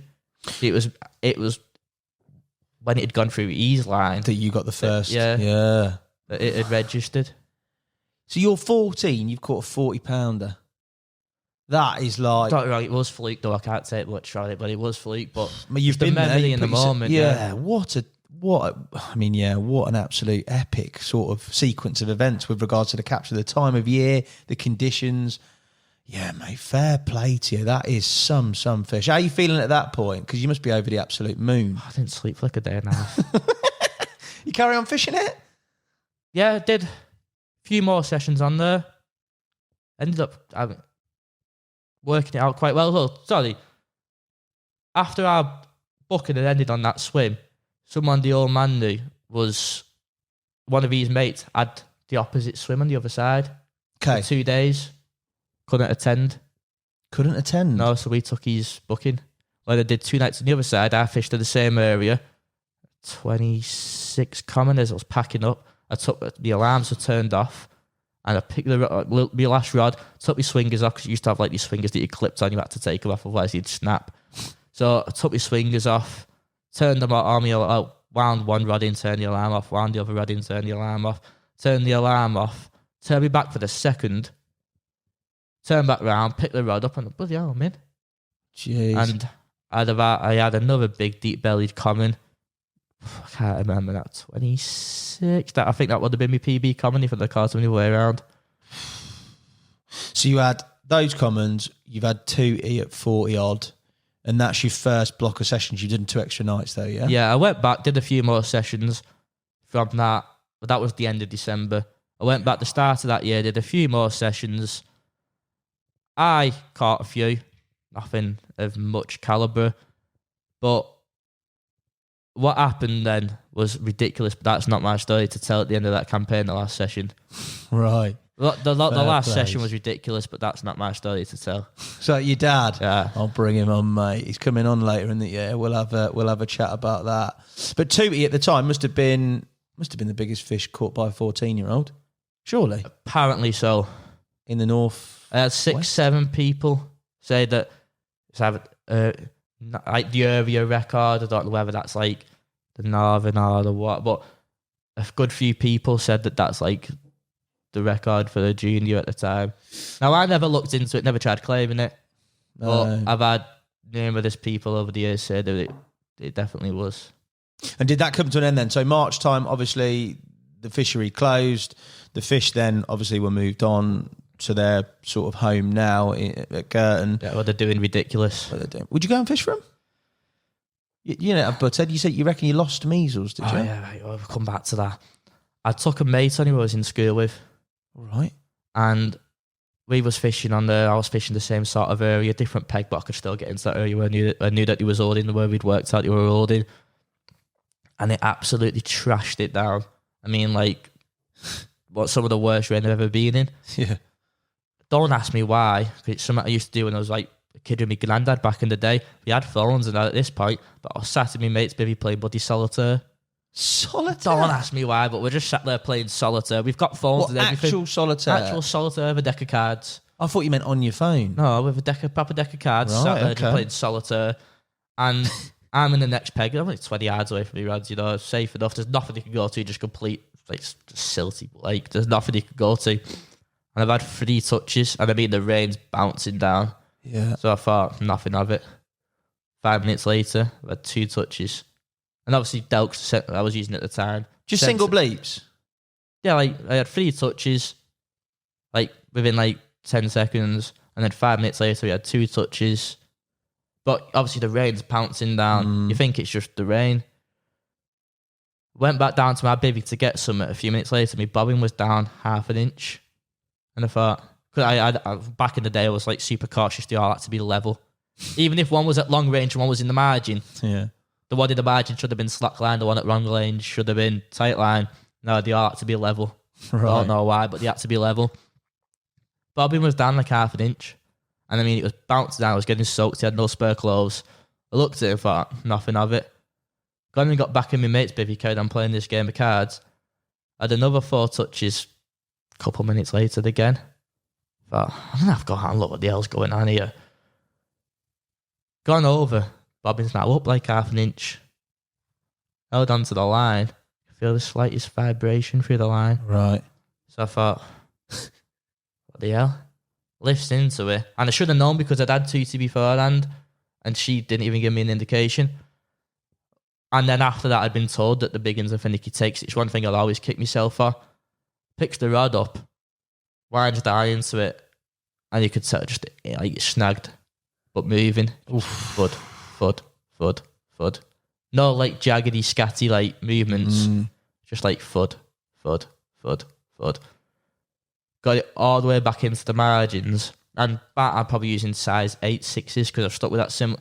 Gone a bit bigger looks, but I've stuck with that similar tactic of tiny little baits, 10 millis, and leaving them out for like 24, 48 hours without bringing them in. Different to what everyone else was doing, big out barley fishing for big fish. Yeah. I was doing the complete opposite. Got it right into the margin, and it's a 15-minute battle. And never took line, never went on a mad run, never did nothing. Just held, a solid, heavy weight.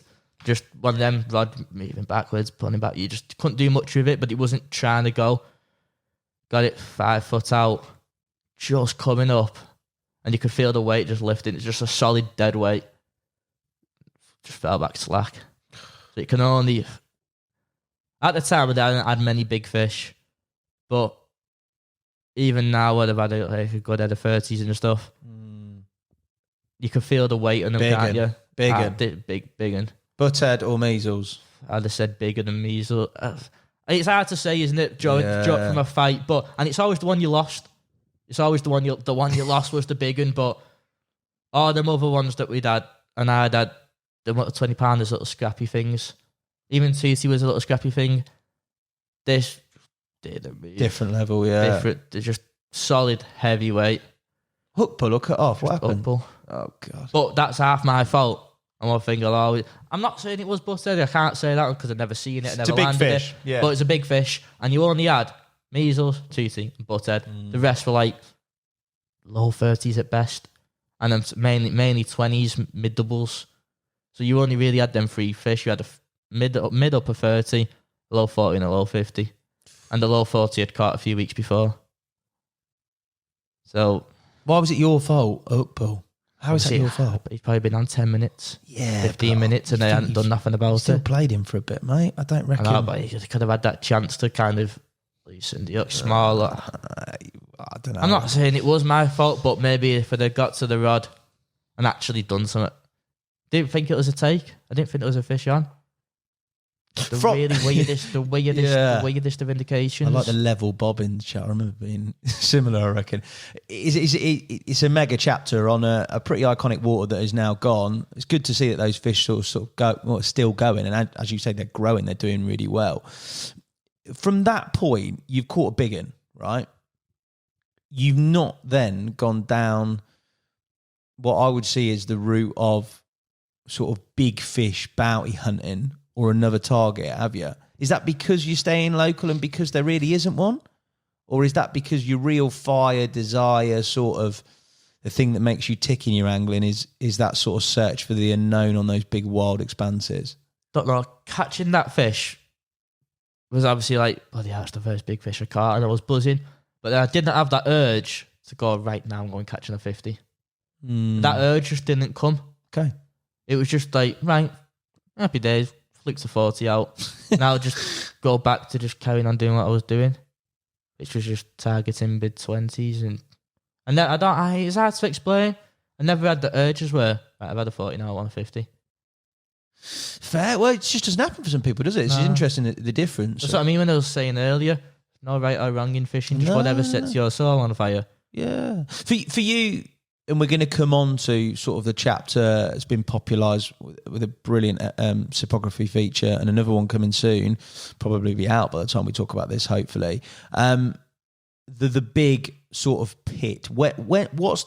What happened between this chapter on the local sort of park lakes and the captures, Pendle, which was slightly before, and then into what is like a completely crazy pursuit with an incredible amount of sort of effort, application and time on this big wild, or the first big wild pit? What was there anything in between that? There was a little lake near me, a couple acres, but imagine getting rainbow, cutting it into 2 acre size pieces, shutting your eyes and pulling one randomly out. Right. That's what you've got. Probably 40 trees growing out the lake, real shallow, covered in snags, and properly overgrown. And when I was working at the pub, It was 2 minutes from the pub and like a minute from the tackle shop, my local tackle shop. And I'd never even batted an eyelid at this lake. Biggest end there was meant to be like 18 pound. Right. Meant to be like 10 fish in it. Biggest was like 18, not even worth fishing. Proper overgrown, just wild, left alone. And have you ever seen a picture where it's just like a picture that's inspired you? Yeah, totally, definitely. Just out the blue, picture come up of a lad who I know from fishing another big pit that I fished when I was younger. But it's not. There's a big pit of fish when I was younger. Probably where I learned how to fish big waters, 55 acres. Fished that when I was like 13, 14, similar time as sail. That was more where I dropped on for the bite because you could go on it 10, 20 fish in a weekend. Okay. But mainly like 14s, 15s, 16s. Smaller fish. Give them the bait And and they'll catch come. him. Yeah, You yeah. didn't give him the bait, you won't catch him. But that was 55 acres. But this lake was right next to that one. Only a couple, like probably 2 acres. Like Snaggy, probably yeah. ridiculous amount of snags. And biggest fish in my area at the time that I knew of, apart from this one syndicate that I'll probably go on to mention, was probably mid-20s, upper 20s. And it's in a picture of this really cool old carp, which I was told was low 30s, that had just been caught out of there, never been caught before. Jeez. So straight away, I'm like, right, that's pricked the interest. Ended up going on first session. I fished one rod. Lost a big fish. First night, one rod. Waded it out down my margins, real silty, real old pit. Waded it out down the margins to this like lily bed. Lowered it in, German rig, big lead. Obviously, you can use a big lead in silt if you're lowering it in, can't you? Big, I don't know, 5-6 ounces. Little tiny bait again. Couple of handfuls of corn over the top. Set a little trap. One rod, lost one. Just swam straight at me, snagged me up, managed to get it out the snag, but got the rig back, but no fish. Real weird hooked it, and he just swam at me, like 100 mile an hour. But before that, you felt some good resistance, so it went away a bit, and then just turned around and swam at me. And because I was working in the pub, I'd get the bus to work, get the bus home from work, and I'd have half an hour there beforehand, just watching. Never seen anything. But I decided after this loss I was going to have a go. And I used to sit there for like 20 minutes, half an hour before work, just watching. Like I said, seen nothing. And I've been told it was low stocked. But I then found out about another capture of this fish. We had done 2 captures. Another, was it 30 again? I was told so. Right. Later, I believed it was like an upper 20. But I was originally told 30, which would have been like the only 30 pounder that I knew of apart from this one lake that you had to be a member of. And it had come from this lake, that like where it just come out of nowhere. Yeah. I decided to have another go on there with a mate. Fishing out long. So like, it's hard to describe. There's a big set of trees growing out into the lake, like parallel to you. Okay. And probably 30, 40 trees just in the middle of the lake. And it's like 6-7 foot off the side of him.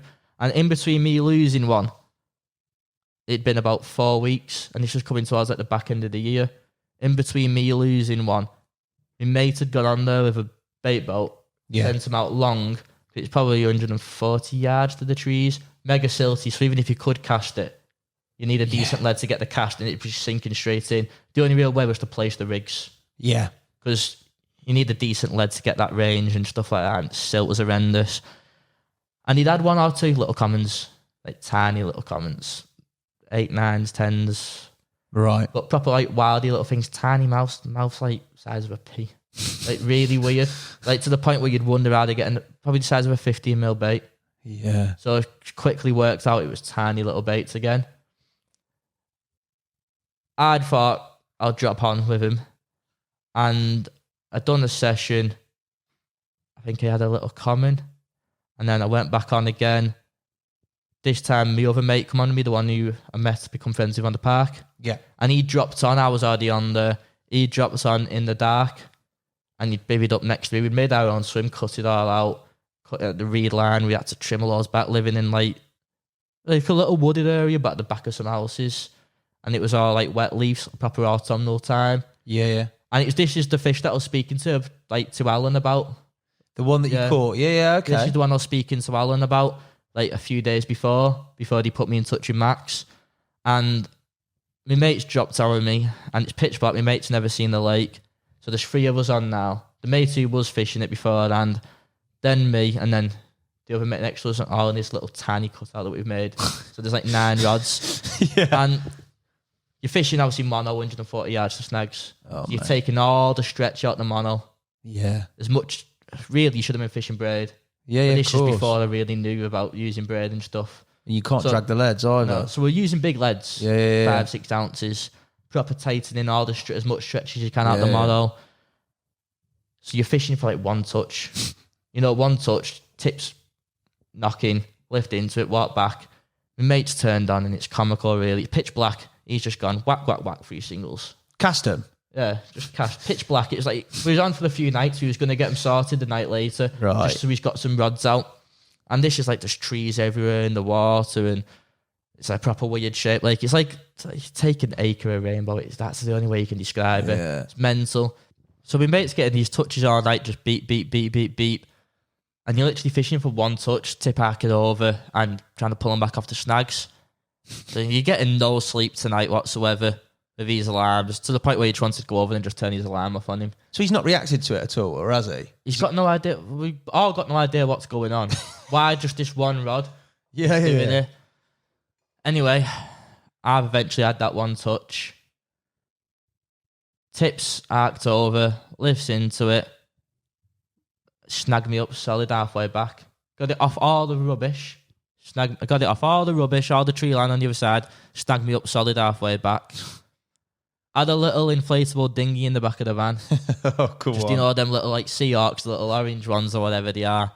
Gone out in one of them and it put your hand like at an old tree that was on the bottom that you couldn't see. So now you realise that even where you couldn't see the snags, there was trees absolutely everywhere. And was it quite deep or not? Deep as 7-8 foot. Right, okay. But just like horrendous. I think it was what it was, is like an old forest. And I'd imagine, I think it's been flooded a long time ago because there's all trees growing out the lake, as I've said, and like little back channels where it looks like it's flooded at the back of it, which is just all covered in trees and vegetation. And the side you're on is the only real side you can fish. You can fish a bit to the left, whereas the other side that we're fishing across to, solid. No, it's a 50-foot, 40-foot drop to the water's edge, just like a sheer drop. Not sheer, but you can't. Yeah, you're not going up and down without proper climbing gear. Yeah, or unless you're really brave. It's probably like proper steep gradient. Yeah, fair dues. So we're towing them out long to this other spot. Lost one, second one I've lost, and it's not meant to be like full of fish. I don't know though, because no one's ever really fished it, because the biggest in there was said to be £18 until these 2 pictures have started circulating about. And I'm gutted now. I've lost 2. Done 4 nights, 5 nights. Anyway, I've had another take. Same night? This is the same night? Same night. I've had another take. Again, I've got all 3 out long. Yeah. The lad who was fishing it in between me losing my first one and then being here now, he's got a mile out long. I'm basically fishing that area because I knew that he'd had a few from the other banking. So he's gone out long. I've gone out long as well. He stayed to the left where he was. I've gone right, but all out long. And then the other mate's drops on and just flashed 3 singles out, even more right still. Was going to sort them out proper in the morning. I've had another touch again. Tips just arced over. Lifts into it. Brought it all the way back, just thinking it's going to snag me up. It's going to snag me up on something. And it's weird. They all just swam at you. Did they? Same thing as the first one? And you hooked them and they all just swam at you. So you hooked them, you get a feel, and then they literally come straight back at you. Yeah. And bear in mind, we're fishing 10 yards, 15 yards off a massive line of trees. So you'd have thought that they'd just bolted straight for the trees. Yeah. But no, they just swim at you out into open water and just literally swim straight into your feet. But then because you're trying to keep, and at speed as well, so you're trying to keep the tension on them. After time, you could just find a way into some snag that was out in the open water. Luckily, landed this one. My mate's waded out, netted it. Pitch black, he's banged his head torch on. And there's meant to be a couple of koi in there. Right. So he's saying to me, it's a koi. I'm like, happy days, I've never caught a koi before. Ghosties and that, but I've never had a koi, so I'm buzzing. He's like, nah, I'm lying, it's a £12 common. I'm like, who cares? It's £12 common. It's my first one. Then he's like, it's the big girl. I'm like, nah, it's not. He's like, yeah, it's a £12 common. literally played me for about 15 minutes.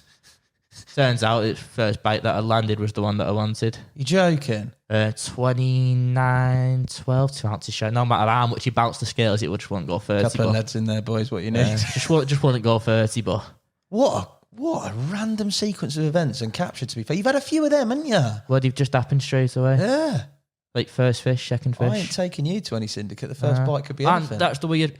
The mate who dropped on with me, who'd cast when it come light as well. I realised the next day. What, he cast over you? No, he'd cast onto the banking on the other side. His rig was sat on the banking going through about 4 trees because you couldn't see where the lake was. Oh, so as the wind was just blowing the trees, he's just getting bit. His line, when you woke up in the morning, the line was just going up in the air in 3 trees. I thought, why is he having all those touches and his tip's not going? And His rig wasn't even in the water. He's It fishing sat on the for banking. squirrels, mate. He's fishing for squirrels, mate. Grass From that cool little chapter, I love that little. The one place that's synonymous and that I really, really am excited to talk about, seeing that film that you did on it, was this big pit. Now, the film was epic. The detailing of exactly what you went through was, I thought, unbelievable. How do you, and I know that there's a very small scale bit of rainbow that you had there that's a bit unknown, but this place, going from that to that, what made you decide to take up the challenge of that place? I know a few anglers who have done it. I've talked to them, talked about it on the podcast actually. Miles Gibson, Sam Toro, they've both talked about ventures onto this big pit. What lit the fire around you actually going to go and fish it? It's always steeped in like local mystery and rumour. Yeah. What's in there? Big fish, what's in there? And it's just something you hear generally in conversations, local to me, steeped in full of just mystery and rumour, like I've said. Something you've always known about. I went on with the old man bream fishing. Never fished for bream. Just went on bream fishing for one night because I'd recently joined the syndicate like 6 months before. Okay, what, local to you? Local that to you were me. talking about before? Yeah, the one that the only place that had half decent fish. Yeah. It was a club for the first year. So I joined the club, but then a year later it went syndicate. So I've joined this club that ended up going syndicate, and he was sparding on the. So I've gone on to the 200 acre, just literally bream fishing to try and catch a double because it's meant to be a really highly prolific big bream water. Yeah. First night, 18-1 bream. That is massive. Which I'm not into him, don't really like him, but that's a big old that's bream. a fish of a lifetime. Look, probably 20, 30 bream as well between us. Oh, like 10 plus, 10, 11 to 12s. Just fish it over big, it's a baiting close and just cast into it. Little tiny like corn rigging. Yeah. That's not something I'd ever do again, it's just a one-off. But you're even madder than I thought, mate. it was just a one-off, but if it wasn't for that, I'd have never fell in love. It was that sunset. Really? The sunset. I'm thinking in my head. Nothing to do with the carp. I was going to say, you've caught all those bream, and massive bream, and you thought, oh, I can't fish it. I couldn't think of anything worse, mate. Sunset. Really? All it was. Okay. Just over this like big abyss. So like I said, I'd been there for a few months when I was really young before I'd been to sail. Nothing had ever happened on there. I guess a few bream. But I didn't remember much about it. I just remembered it being big.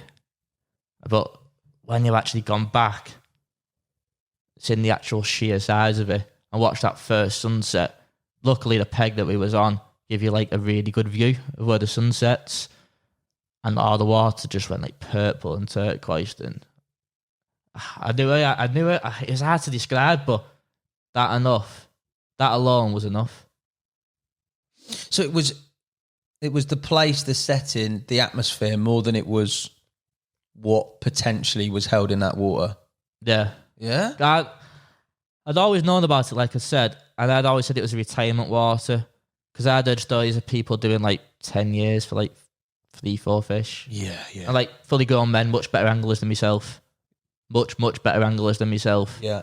So basically I was doing 10 years for no fish, if you think about it like statistically. So it was always somewhere that was just going to be a retirement waters. When you've got nothing left to do, you've caught every single fish in the country that you've wanted to catch, you've got nothing left, just go sit on there. But that sunset, I was like, nah, I need to have a go now. Like, I need to come back on next week with the And carp you've got gear. the syndicate ticket. So this Right, is it's a bypass club ticket that. at the time, Yeah. Club ticket at the time. Like, said that, I need to be here. Wow. I need to be here. Talk me through that then. So there's obviously the nature of it being so big, the unknown stock there. I've seen photos of the odd fish, but that people say that there's sort of some 40 pounders in there, don't they? Do you know? I've heard the 270s. Yeah, but with realistic regard, there's a potential of a 40 pounder seen or whatever. So you go in at that, but you've got 200 acres, you've got a prolific head of bream, you've got everything that comes with working, normal life, etc., as well as a nice cushy club water ticket that's near you, which has got some carping definitely. You want to be there because of the sunrise. How do you go about tackling that?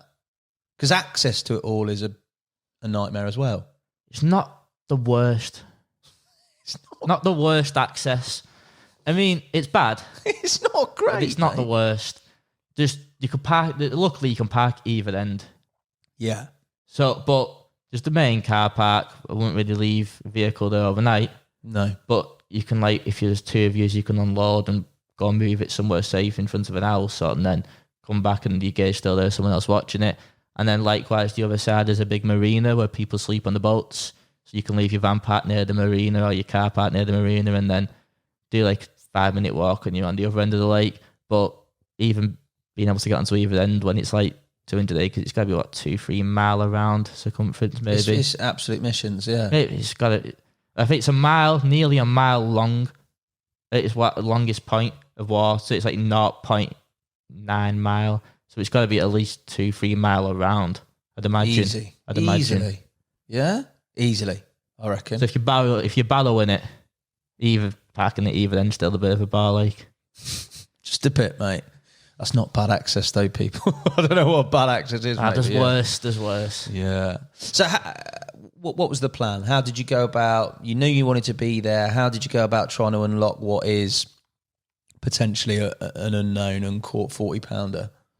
Let's be honest, you don't know at all the stock. Absolutely winged it. Winged it. Found them quickly, to be fair. We didn't know about this. We'd been told it's real low stock. Found them quickly. The odd fish each night just cutting into this same bay. And luckily the most easy to access bay on the lake, like one of the first swims you'd kind of come to. Shallow bay coming off the main body of water. So you've got 120, 140 acres of water. Then you've got like kind of 3 bays that kind of come off that. Yeah. One to the left, one to the middle, one to the right. Total in I think it's 190 acres, not including the reserve. The smallest, shallowest bay, you had like a big plateau that come off it under the water. You could wade out 40, 50 yards, but it was real coarse, like nothing had ever feed on it. Like real kind of, it's hard to describe. It's like granite, like slate. Right, okay, so not like polished off gravel. No, to the point where if you knelt down in it, you'd rip your way just to shreds. Like really sharp, coarse, gritty ground. And then you went to the left of it, went deep silty, went to the right of it, went deep silty. And this just kind of jutted out into the lake off this little point where there's this bench and stuff. And every night, last night when the lake had flattened off, it does most places, you ever know. Like on a night, you can have the same kind of speed wind. It can be 10 mile an hour throughout the day, 10 mile an hour on a night. And on a night, the lake normally goes flat. Yeah. Don't know if it's to do with the moon, how it affects the tide or what, but places just normally go flat. And every night when it would go flat, you'd see a couple of V's just coming over that, coming out into the bay and then sinking down again and disappearing. You won't see the backs of them, you'd just see like the V coming over the shallow water and then they'd disappear. That's how literally 2 or 3 fish a night. And this bay, when I say it's small, the bay's 10 acres. Yeah, it's not small. But in comparison, it's the smallest little area of the lake. Set a few traps in there and ended up fishing that for a good chunk of the year because that's where we found them instantly. Did you fish the actual bay or did you fish this sort of slatey? Fish the actual bay. I tried the silty thing. Tried the slaty thing, but it just you'd see them, they'd come right past your rigs. They weren't interested in dropping on that. You'd see the V's. Always you'd actually coming see the past fish. your rigs. Right. Like 2-3 fish a night had come in. So the chance of catching 2 or 3 in the 10-acre bay is unlikely, but at least you're seeing a few. And I'm talking, this is first session we'd seen carp. First session we'd seen them. But you couldn't tell where... You've not had any intel about where they could be. You've just literally gone out there, used your eyes and saw them. Just pot luck. Pot luck. Nothing ever materialised for me in that bay. It was coming towards the end of summer. I'd kind of give up in there. Fish that were coming in kind of tailed off. We had a big algae bloom, and it had kind of knocked all the weed back. Right. Which I've never seen it in another lake, but you get like this kind of green fern in the water. Like someone's took all the weed in the lake, put it through a massive blender, and tipped it back in. But then that kind of kills the weed off. Suffocates it. Kind of suffocates. I remember Terry Earn talked about it once on that Little Grey video. Right. Where it said it was really weedy. He had a massive algae bloom. He'd lost like 5-6 weeks of the year. He was gutted. Come back, but then the areas that he wanted to fish that he couldn't were now accessible because the weed had died down. I don't know, just like this weird algae bloom that kind of kills the weed. Where normally that weed would only die November, December. Yeah. Like the start of, say, August, it was choked. And then this has knocked it on the head. By the end of August, there was not a stitch of weed in the bay. But there was a bit of weed in other areas, so you had to be spending all day just walking. Obviously, we got a boat. Out in the boat constantly just looking, couldn't see much. Seen a couple of little commons sat in a weed bed. One about £8, one about £9. Probably not even £10 either of them.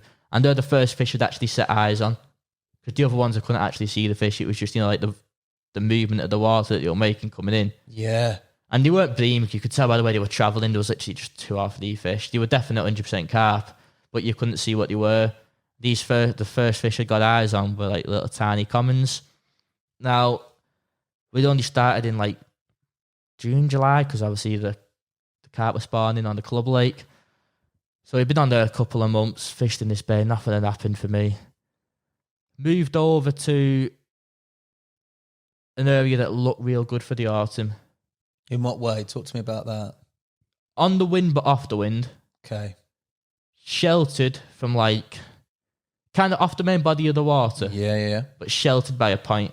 If you fished in close, castable, you'd be sheltered. You got big undertows as well in the winter, which we didn't know at the time, obviously. But now I know that you get big undertows. You've had like 6-ounce lead just be washed away. What, when the wind kicks up? Nah, or just generally? Just flat calm and just 6-ounce leads down to the bottom. No. Whereas you get massive undertows. 6 ounce, you're trotting basically with 6 ounce. Yeah, 6 ounce. But you don't get it all the time.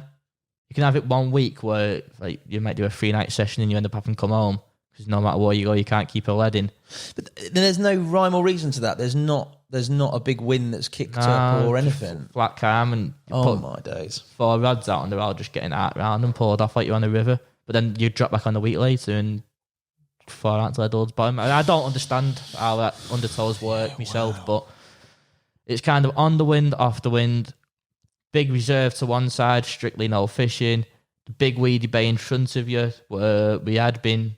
Oh, that way you see him. Where we had been seeing him. Another big bay, all out of bounds to your right.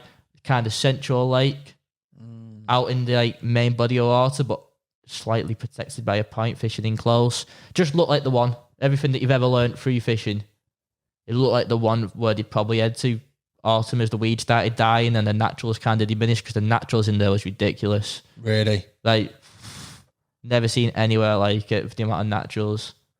Absolutely alive. Everything. Loads of weed as well, wasn't there? Choked. Absolutely choked in it. I've seen weed beds that are like 50 acres without a gap in it.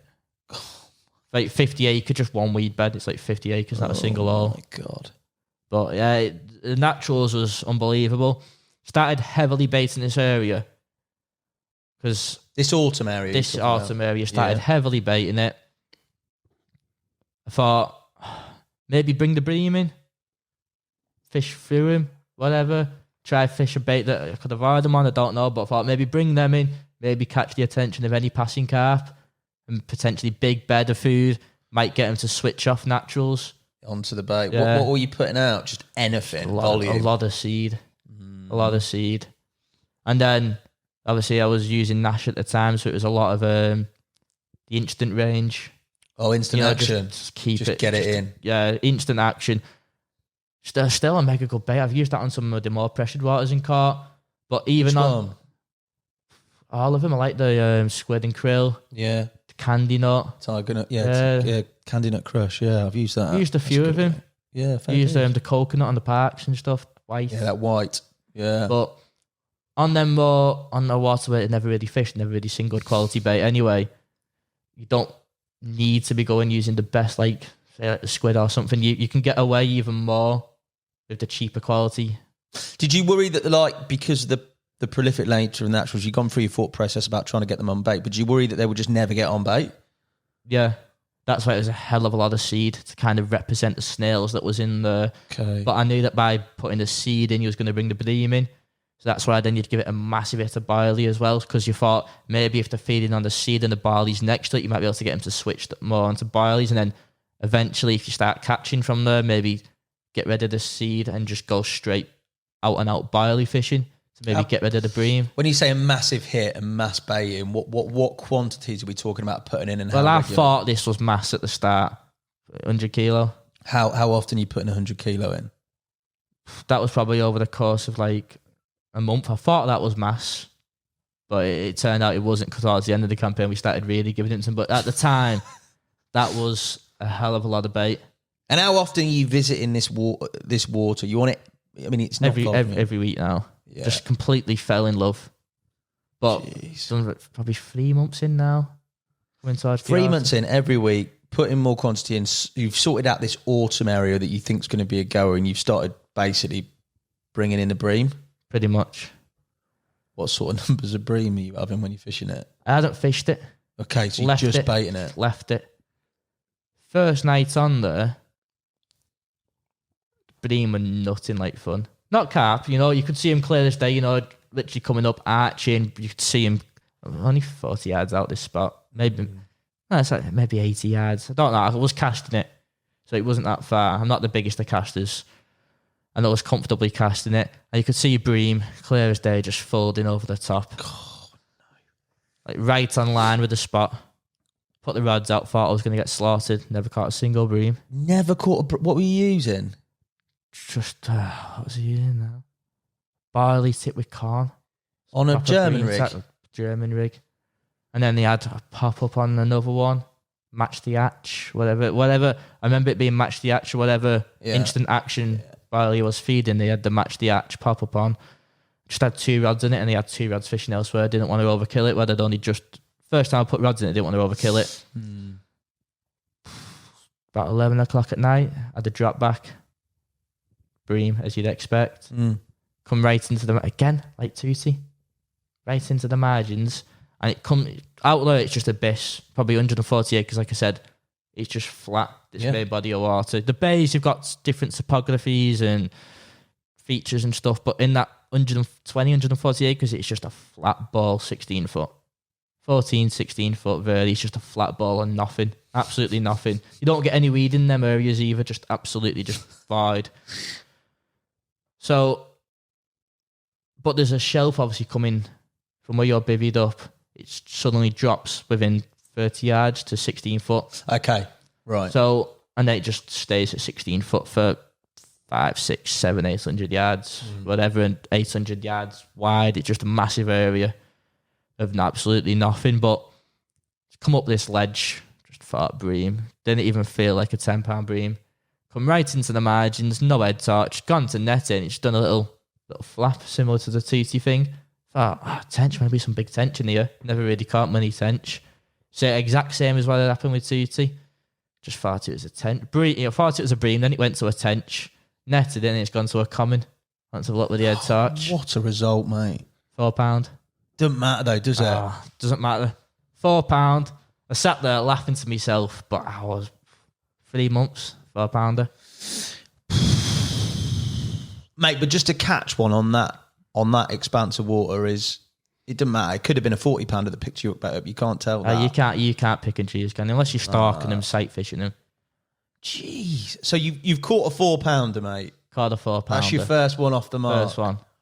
And do you think from that point that area, the stuff you'd done, that was the one you were onto them then? Yeah, because that was first night. Rods had been out 6 hours. Jeez. Been baiting it for a while. Rods had been out 6 hours.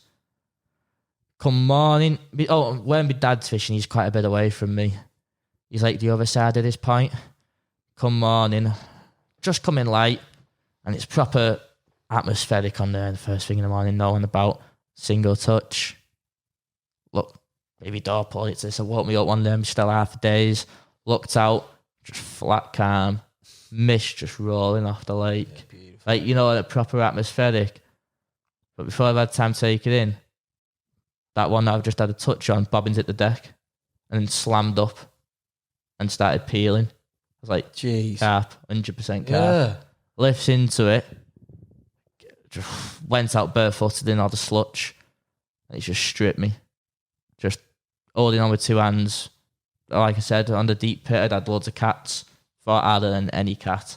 Just couldn't stop the thing. Just took 80, 90 yards first run.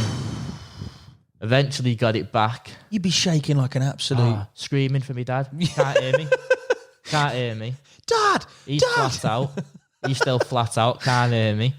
I wanted me waders, but I didn't want to go back to get me waders. And Kate, I thought that was complete panic shock. You know, you're just not expecting it.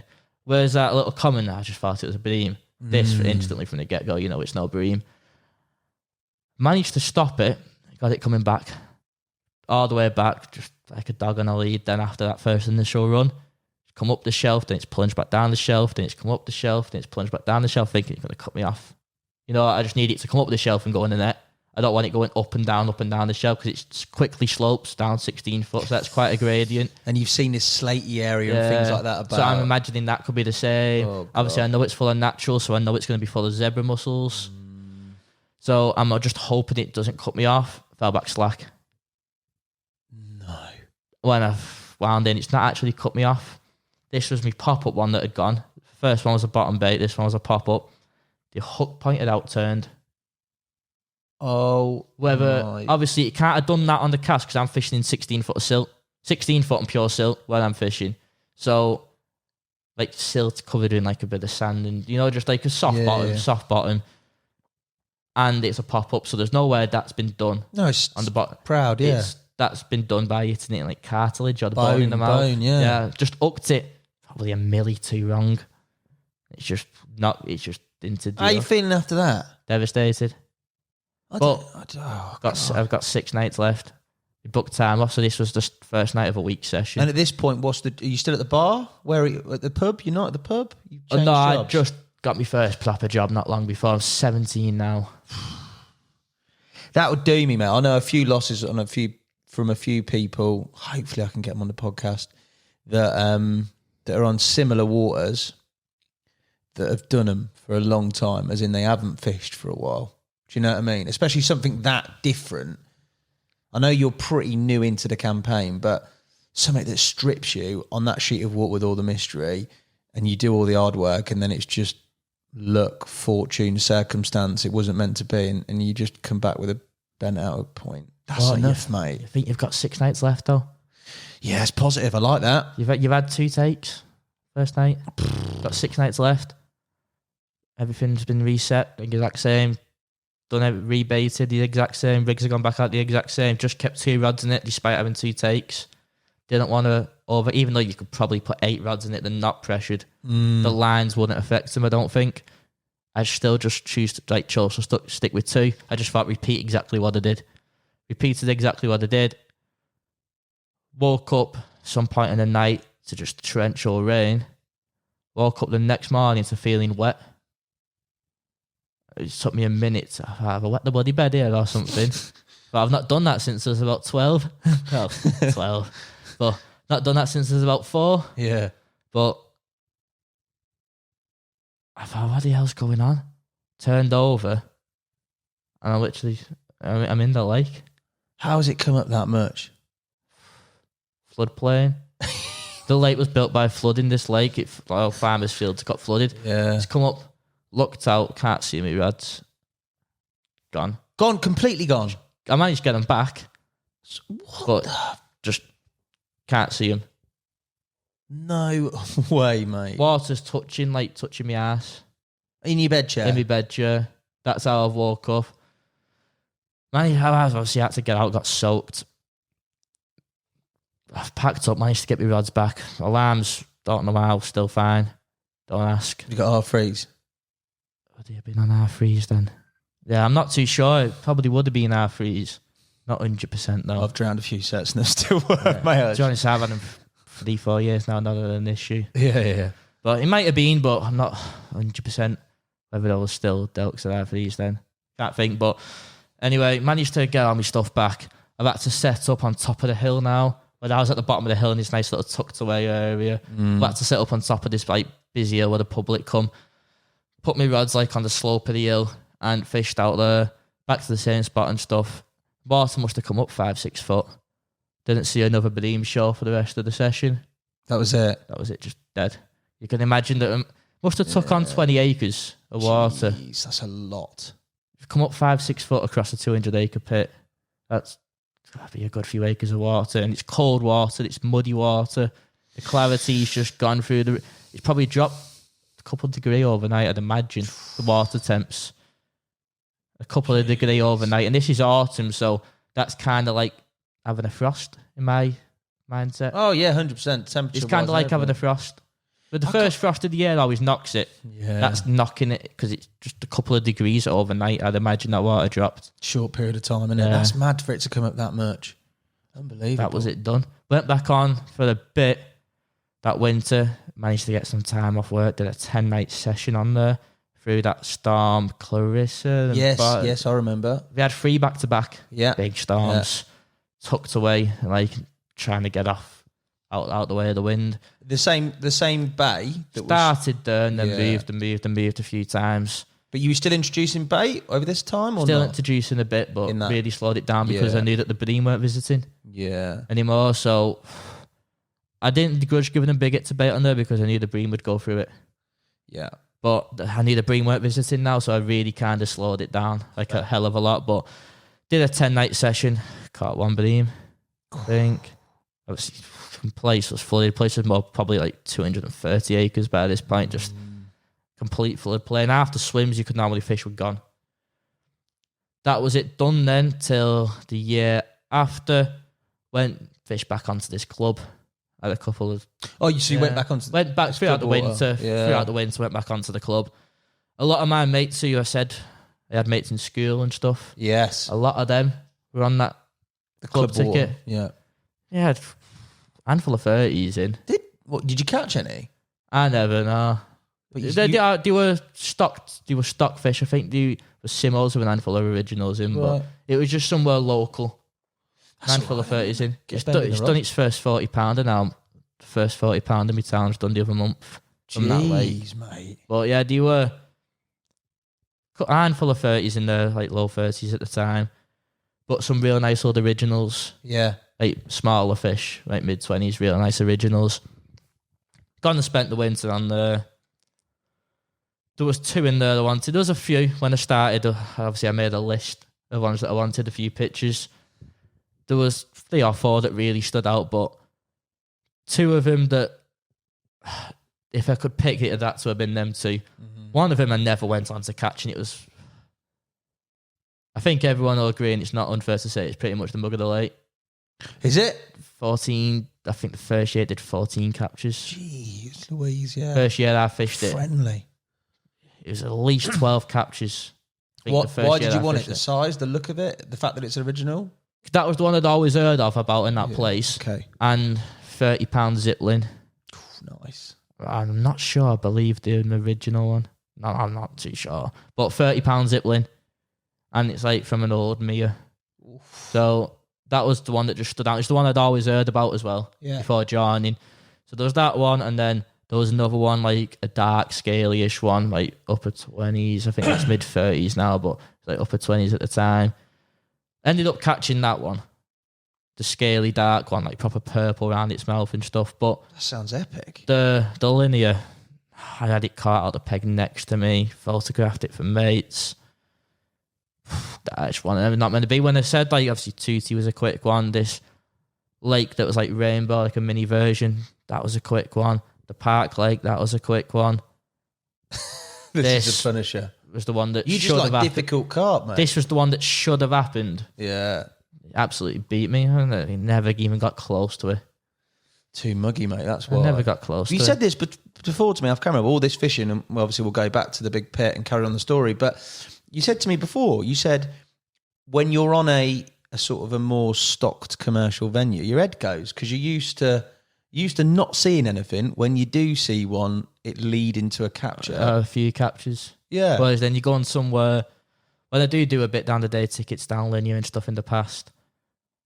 If they're showing on me, I had about even half an hour, my head's fell. I think, what am I doing wrong? Well, really, I'm doing nothing wrong. I'm fishing rigs, I'm confident, bait, I'm confident. It's just a matter of sitting and waiting. Yeah, that pressure. If you're on the fish, yeah, and you're fishing how you're confident, then it is literally just a waiting game. You don't need to move. You don't need to be looking for the move if you're on fish. But it's conversely what a lot of people say that who've now gone abroad and ventured to that type of fishing. They'll go to those waters, they'll see them show, and then they'll fish for them as you would expect to fish for a carp in the textbook sense of the words and catch them. They'll come back to the UK, fish a water. Like you said, they'll be showing all on them, but they won't. But the difference is the angling pressure on that dictates how they act. Exactly affects their behaviour. So, but yeah, I can understand from your point of view, mate, from the fishing you've done, why you might get itchy feet if you've seen him and I done event. Take me back to the big pit, mate. So this is next first full year. First full year. Then covered it. Oh, right at the start of the year, I think it wasn't it? Spring. The old C word, yeah. That it. I don't even really want to talk about that. I've had enough of hearing about it, to be honest. But that it. I think you was allowed to go fishing again. I can't remember. Probably start of summer, maybe. I don't know. It was a long time ago. I had trying to block it all out, but I think start of summer you was allowed to go again. Now, I was gutted, but I've been running first full year. Obviously, I'd only started quite late on the year before. First full year, I want one. I want a proper one. In hindsight, I was absolutely devastated that I'd missed out, but in hindsight, I hadn't really missed nothing. Because it was such a big pit and it took on so much water, where other lakes had come back to life, say April, May. This place, say end of May, start of June, was still chocolate brown flooded. Still wasn't spring. Where other fish were getting caught off the surface in other places, this just still looked like pure winter. Yeah. The trees now that were green, but the lake still just looked like pure winter. I think obviously so much water that it takes a while to clear, to come back to life, as you say. So in hindsight, we hadn't really missed much. It hadn't really affected us. I think the chance of us even catching one during that spell of time that we couldn't fish, if we could have fished, would have been like really, really, really low. So we hadn't lost anything. That summer, had a bloody good go. Couldn't materialise anything. Clocked a few fish. That's then when we found the bream building up to spawn, and that was just a sight to behold. Found the bream building up to spawn, and carp just coming in behind him. Only 7-8 fish, but big shoulder bream, real weedy area, little plateau up, just off one of the bays, 4 or 5 foot deep, jig clear. Clarity would all come back by this point. But the spawn on there's a lot later than other places because, as I've just said, it takes longer to come back to life. Bream are all spawning, big massive shoal of him. 7-8 carp coming in behind him. Eating. It's like it's like eelgrass weed that the bream are spawning in. Yeah. I'm literally out in the boat, watching everything. It was a sight to behold, really. A couple of carp just coming in, dropping down, eating the spawn. A couple of them mid-20s at best. A couple of them mid-20s, yeah. I seen one with its like head down, arse up, and it looked wide. Okay. Common.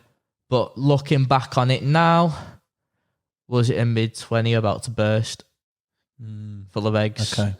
Because I could only, its head was down feeding, its arse was sticking up through the eelgrass, and I got like a 2-second glimpse of it before I'd been pushed away. Right. So, just as I was coming past in the boat, I've been looking to my right, I turned to my left, and it's there. but it's like in the last bit of my sight. And then as I roll back, obviously it's gone. Yeah. So was it? Probably not. I think it was just full of spawn. How many different fish do you think you've seen in this period where they seem to be a bit more concentrated, don't they? Up to the point where I am now. Yeah. Probably seen about 10, 15 different fish. Yeah. Obviously, I hadn't done a great deal. I'd done 3 months. The winter, even though I'd done a 10 night, you may as well not even include that. Yeah, fair dues. And then I'd only been back on a few weeks, maybe a month. So probably done 4 or 5 months at a push. Had that little common loss one. But it's probably seen 10, 15 different fish. Okay. Recognised a few of them. I'd met a couple of mates on very, very low amount of people fishing it. That first year, there was 3 of us. Like 3 of us. Now, both of them lads, I'd recognised a few of them that they'd caught out of them 10, 15 fish. Really? A few of the 10, 15 that I was seeing were ones that they'd caught. So you got a record of them? Yeah, I got a record of most of them as well. So it wasn't like I was seeing new fish. Then coming back to proper summer now, like August, September, it went mega, mega hard. In what way? It didn't seem. Couldn't find anything. Really? Going out in the boat for like 6 hours at a time. Didn't clear, see the full bottom. Unless you go into that real deep bit of water, out in that main body. But they're not going to... Well, you wouldn't expect they're going to be out there. You'd expect them to be in them shallow, weedy bays. Yeah. Couldn't find a fish for love the money. Couldn't even find a bream, and there must be 2,000-3,000 of them.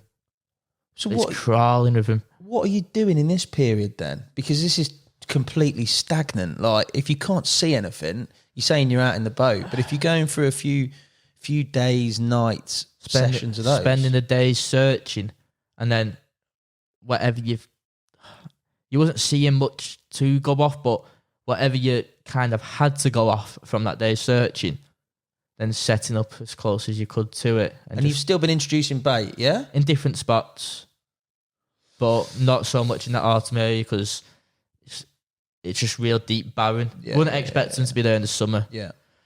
And it's probably the main area that gets fished by the bream lads. So it's one of them areas that carp angler-wise really wasn't busy. Like I said, 3 of us. Bream lads, quite a few. Okay. So there's a good chance that you couldn't get on them areas. So I didn't want to just fully be focused on that area, turn up and not be able to get on. And in the summer, I won't want to have been there anyway. I want to be 3/4 of a mile away from there, down in all the bays and all the weed. Couldn't find them. Like, literally, no matter where I looked, couldn't find fish anywhere until like towards the back end of midsummer. Yeah, back end of midsummer.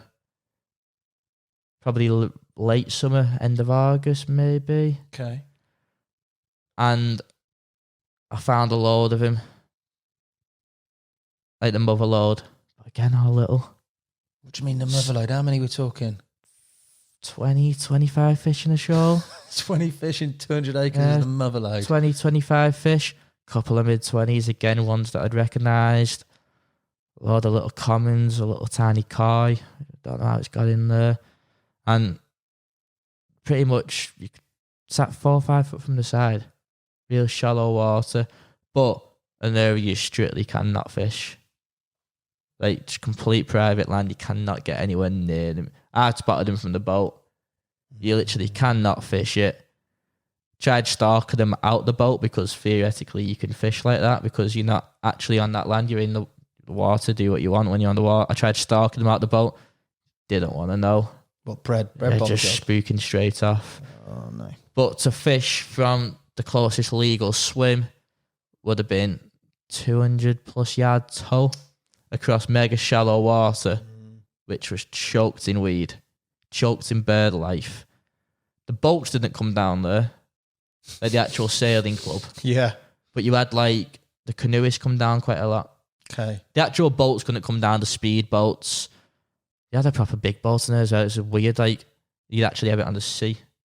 You had all kinds of weird stuff, but the only thing that come down there, because of the weed, the boats couldn't come down, you get caught up. Propellers and everything, all the rudders, which just gets too weedy. But the canoes come down. So the only option would have been to tow him long. And you're going over about 2 foot of water, 200 yards, real weedy, shallow. Wasn't the one. Tried it, and you'd have been living in swamps, like covered in flies, mosquitoes, 4 or 5 inches deep in silt, algae blooms absolutely everywhere, just horrendous conditions to live in. And heat of summer as well, stinking hot. It's horrible, but did a few weeks fishing in that area. Weeks? Are you No, not weeks? like, but like 4 or 5 nights a week.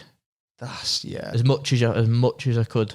Every minute being down there, like finish work at 10 o'clock, drop on for the night, be off at 6 in the morning. What's keeping you motivated there? Because you've seen the fish, right? You've tallied it up with the few other anglers that are doing it, and you know that realistically, from what you've seen and what you've gathered information-wise, the prospects of these unknown 40-pounders, well, they're not there. At the moment, though, I still thought there could be. Is that kind of coming back to, you always want there to be, don't you? You ask me now, 100 million, I'm adamant there's not. I think there could be 1 or 2 scraper 30s at best, the right time of year. Other people tell you different.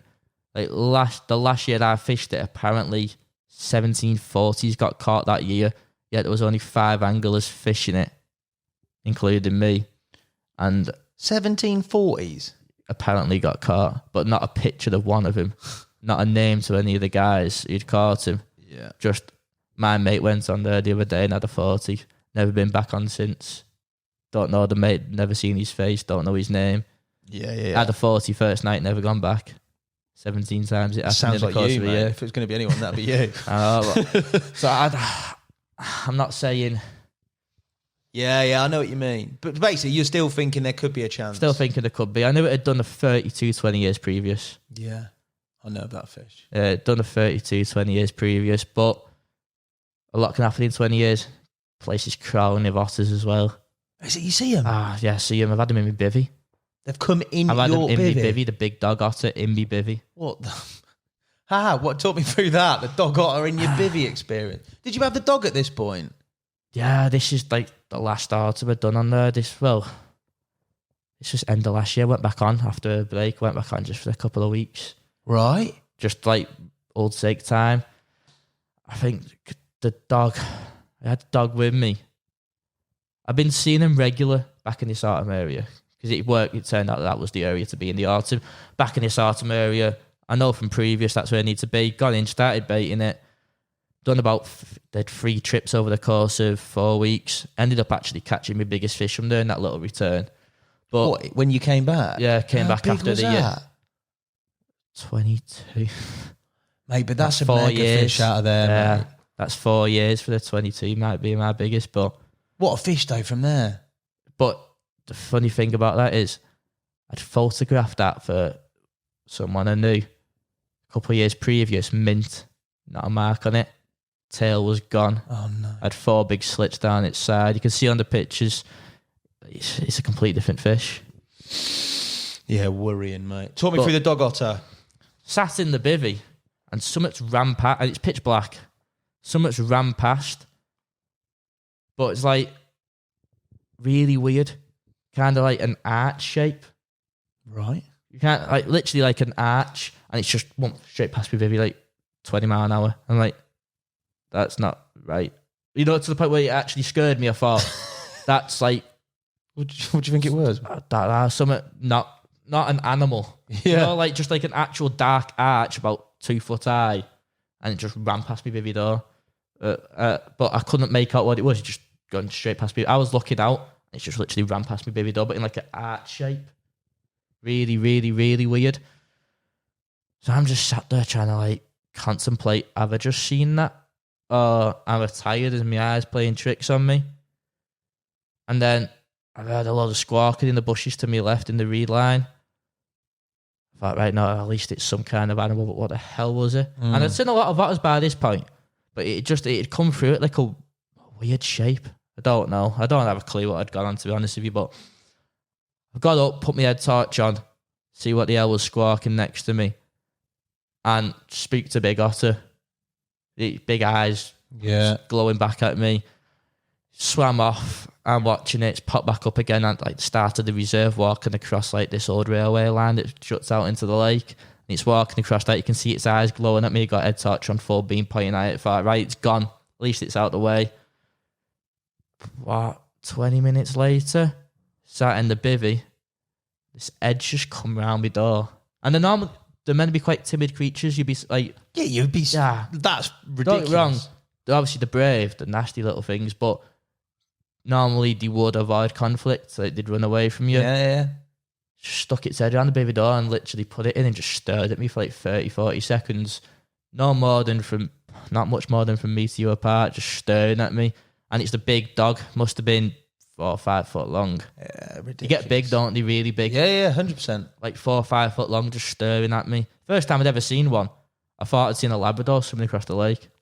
Yeah, exactly. Out in the middle. They get real big, some of them. I just froze. What did your dog do? Your little Staffy would have gone mental, wouldn't it? I think he was with... I think the old man was with me, and I'm sure he was with the old man. Lucky, really. Yeah. Because I wouldn't have put it down. I don't know how I'd have done, but would it have picked a fight with it? Not me dog. The otter. No, the otter, that's what makes pretty savage. I mean, they're not really fearless, are they? I mean, if you confronted one, you kind of choose to leave you alone, but at the end of the day, they take down stuff a lot bigger than him. Especially on there, like I've heard of otters being quite tame where they see a lot of people, they're through trap, but there's not many people around that, like... Not great. You get a lot of twitches with the cameras and stuff, but not in hindsight, not a lot of people, no. No. Wow. So what did you do? Just back off eventually? Yeah, eventually just turned away and left. But I mean, it was literally, Ed was in my bivvy door just staring at me for like 30, 40 seconds. A couple of feet from me. Yeah, mad. What about anything else on there with regards to sort of people, incidents, general people around? Because there's walkers, there's twitchers, like you say. There's people who are using the boats. There's obviously a few wrong uns as well here, there and everywhere. The car park ain't great, the main car park. Have you had any issues when you were on there? No, it's famous dogging site, that car park, isn't it? I didn't want to say it on here, but it's not where you want to be hanging around, is it? I used to go over on the night. Keep yourself motivated. That's how I stayed on there so long. No, but never really had any proper incidents. No. I had some lads' opportunities to split up from the lad I was with one night, move by myself to like another point. I just thought last minute, I'm not happy where I was. This was like kind of when I first started on there. Not happy where I am, just going dusk. I've just moved. Don't know why I moved. Lowered a couple of rods in the edge, weighted them out. Big wind pushing in, just felt right to drop them in the edge. But you got to bear in mind, just because you're on a massive pit, half the time they are in the edge, that's where the natural food is. Catch them free from the bank. Half the time, if you're on them, they're not always out 400 yards just because it's a big lake. Drops a couple of rigs in the edge, and I'm just wading one around the side of a bush, but because it's going dark, I want to get my rods in first so I can make sure I'm dropping them in little clear areas in the weed. So all my gear's just spread out across the floor. Right. But I'm in this tucked away swim. Like, kind of, you've got to look for this little tiny little cut through in the tree line, and then it opens up into a big, nice swim. But going through, unless you knew to look, you shouldn't really look. But all tree line, little tiny gap going through, nice big open swim, mega view, looking out over where the sun sets every night. Ridiculous. Real nice swim. All gears on the floor, wading a couple of rods out, just putting my last one out, and I've kind of bent round the corner with this bush so I'm out of sight in my gear. 20 seconds. Yep, clear. Lowered it down. Couple of broken barleys, couple of nuts, set a little trap in the edge. Turn back around. Probably had eyes off me gear no more than 30 seconds. 2 lads on bikes stood there.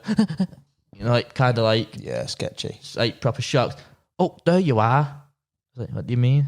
Like, been looking for you. I was like, oh, right. Yeah, been looking for you. Some lads have just tried robbing your gear, so we've chased them off. We've been waiting for you to come back. Yeah. I'm like, well, if 2 lads are going over picking that gear up, how would you not know it's their gear? Yeah. And more likely, you was going to rob it, and then... I've turned around, yeah, exactly. Yeah, I've turned around. They wouldn't have seen me because I'd have been like behind the bush. They wouldn't have known I was there till I've literally took a couple of steps. And also, it's not the place that a public... No, it's more just an opportunist thing. I think if it was set up when I was fishing, you want to try it, you'd probably just seen a baby, a bed, rucksack and that lay across the floor. Seen a couple of rods out and thought, he must have nipped somewhere. There's a chance, maybe. Yeah, we're on bikes as well, just grab something and go. Yeah. You don't get that anywhere, though. Yeah, I get that. And also, generally, outside of that, the other lads that are fishing it, you seem to, because you've done that time on there and you've taken on that challenge sort of full bore, you seem to have sort of compared notes, worked together with regards to a lot of this, haven't you? It's not like it's... No, it's working between us. Yeah, exactly. It's not like it's dog eat dog in terms of some places that you can go to. There's 200 acres, there's 3 of us. Yeah, There's more than enough to go around. But it seems they're quite hospitable with information as well, yeah? Yeah. You become mates with them, haven't you? So, yeah. When there's 3 of you and you've got literally no background information to go off, you'd kind of be... Yeah, you'd be mental not to... You'd be stupid not to want to share. Even if you'd got something really good and you didn't want to share it, well, they could have something better. As long as you know you're getting... If you're constantly giving someone good information, you had nothing to give you back. Yeah. That's when you kind of think, right, time to cut it on the head. But if you're sharing something, I seen him down there on the end of this wind, similar conditions last month, and he's like, well, I think I might have heard one show last night in the dark up here. And then you go up there and you think you hear one show the night later, it kind of ties in with what he told you as being correct. Okay. If you think you're being fed the truth, you'd feed them back the truth. Yeah. It only works in your favour when you've got 200 acres to try and figure out three times quicker to figure it out than trying to figure it out on your own. What sort of time? I mean, you said you went back and you caught your biggest one. But what sort of time are we talking between bites and collectively that you put into that? Right, well, the autumn, the first year, they had that 4-pounder and then lost one. Yeah. Then we're now midsummer, back into summer. You said I'm in these swamps. Think I lost one out at range. This is what you said at the very start of the podcast. Think I lost one at range. That broke me.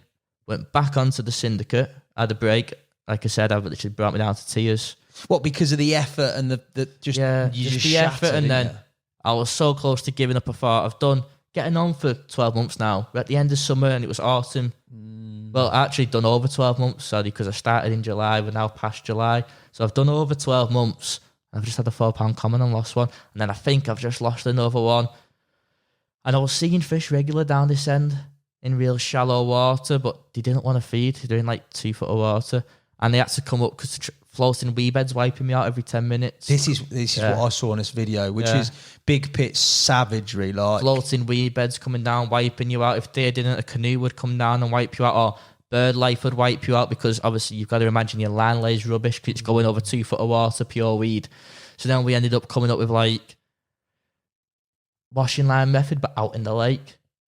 By cutting down sticks that had like a V shape in them, going out in the boat, say 180 yards, 10 yards short of your spot if you're fishing at like 190, 200, shoving the stick into the silt, and then your line would be going all the way across.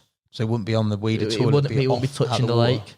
It won't be touching the lake, apart from, and then you put your line going through the V in the stick, and then you'd have like the last 10 foot touching the water. So it's less chance of a weed bed picking up the line and dragging it out of position. But then it didn't solve the problem with the canoes. No, they just tow through it. They just tow through it. So did you have an actual take with that method? It wasn't with that method, no. Oh, that would have been an interesting take. It would have been. Mate. Bendy stick take. It would have been interesting, but no, not with that method. But because you had sticks out there as well, you could see where all your rods was. Yeah. 10 yards behind your stick is where your rod was. And these fish lived there the whole summer. Did they? Right up there. But the weed bed, this bay was probably like, goes like a swimming pool, starts off deep, goes in shallow, quite a long bay, maybe 400 or 500 yards wide, long, sorry. Okay. Like 180, 240 yards across, but like a real long bay. Obviously, the further up you go, the shallower it gets. Now, we was fishing right up in like 2 foot of water, right up in the shallows. This whole bay was choked in Canadian. Now, you were seeing fish in there consistently. Probably the entire stock of the lake was in there, just in 2 foot of water milling about. And because you've got these little washing lines, these sticks just scattered out in the pond, you'd see the carp just pushing through with the backs, and you'd know how close they were from your rigs. So it's like you were constantly on it. You'd see one and it'd swim swim 5 foot past your stick and you're thinking that's within 10 to 15 foot of my rig and it's gin clear, there's no way you can't see it. It just wouldn't happen. Why do you think that is? Because I just don't think they'd fit. I don't think that's where they went to feed. That's just where they held up. Yeah. That's just where they held up in the sun. I think they come out on the night. They come out of that bay on the night. They trough naturals. Absolutely gannet naturals. Daphnia, shrimp, snails, lice, leeches, everything. And then push back up in there in the day and just digest it, set in the weed. What a prospect, Couldn't get a bite. So it's broke me. I've had this break. Come back on after the break. Either stupidity or stubbornness made me want to go back. Yeah. Still to this day, I don't know if it's stupidity or stubbornness. It's one of the two. Come back on after a month or so off. Still not ready for the autumn spot, but not summer anymore, if that makes sense. Yep. Kind of in between, but it's still not cold. I thought, right, I'm going to fish this bay again, but I'm not going right into that 2 foot. I'm going to come out as far enough as I can, well, as far as I need to get past the weed. Because I knew that out in the main body there was no weed. It was too deep. The light just didn't penetrate and the weed didn't grow. There's only that shallower water. So I thought if I come far enough out of this bay, because it's like a swimming pool as I mentioned, if I head deep enough down, I'll get to a point where the weed just doesn't grow and I'm going to fish right there when you come in and out of this bay. And then I thought about it and I thought, them bream anglers give them some serious bait at a casting range. So I thought, I'm just going to basically copy what they do. Yeah. And they don't catch them. I think I know of one bream angler who says he's caught one, 12-pound common on maggot. Okay. Yeah, okay. Feed again. Yeah, one off. Yeah. You know, they don't catch them. They don't hook them either. You know, where they hook stuff and you get stripped. Yeah, none of that. They just don't.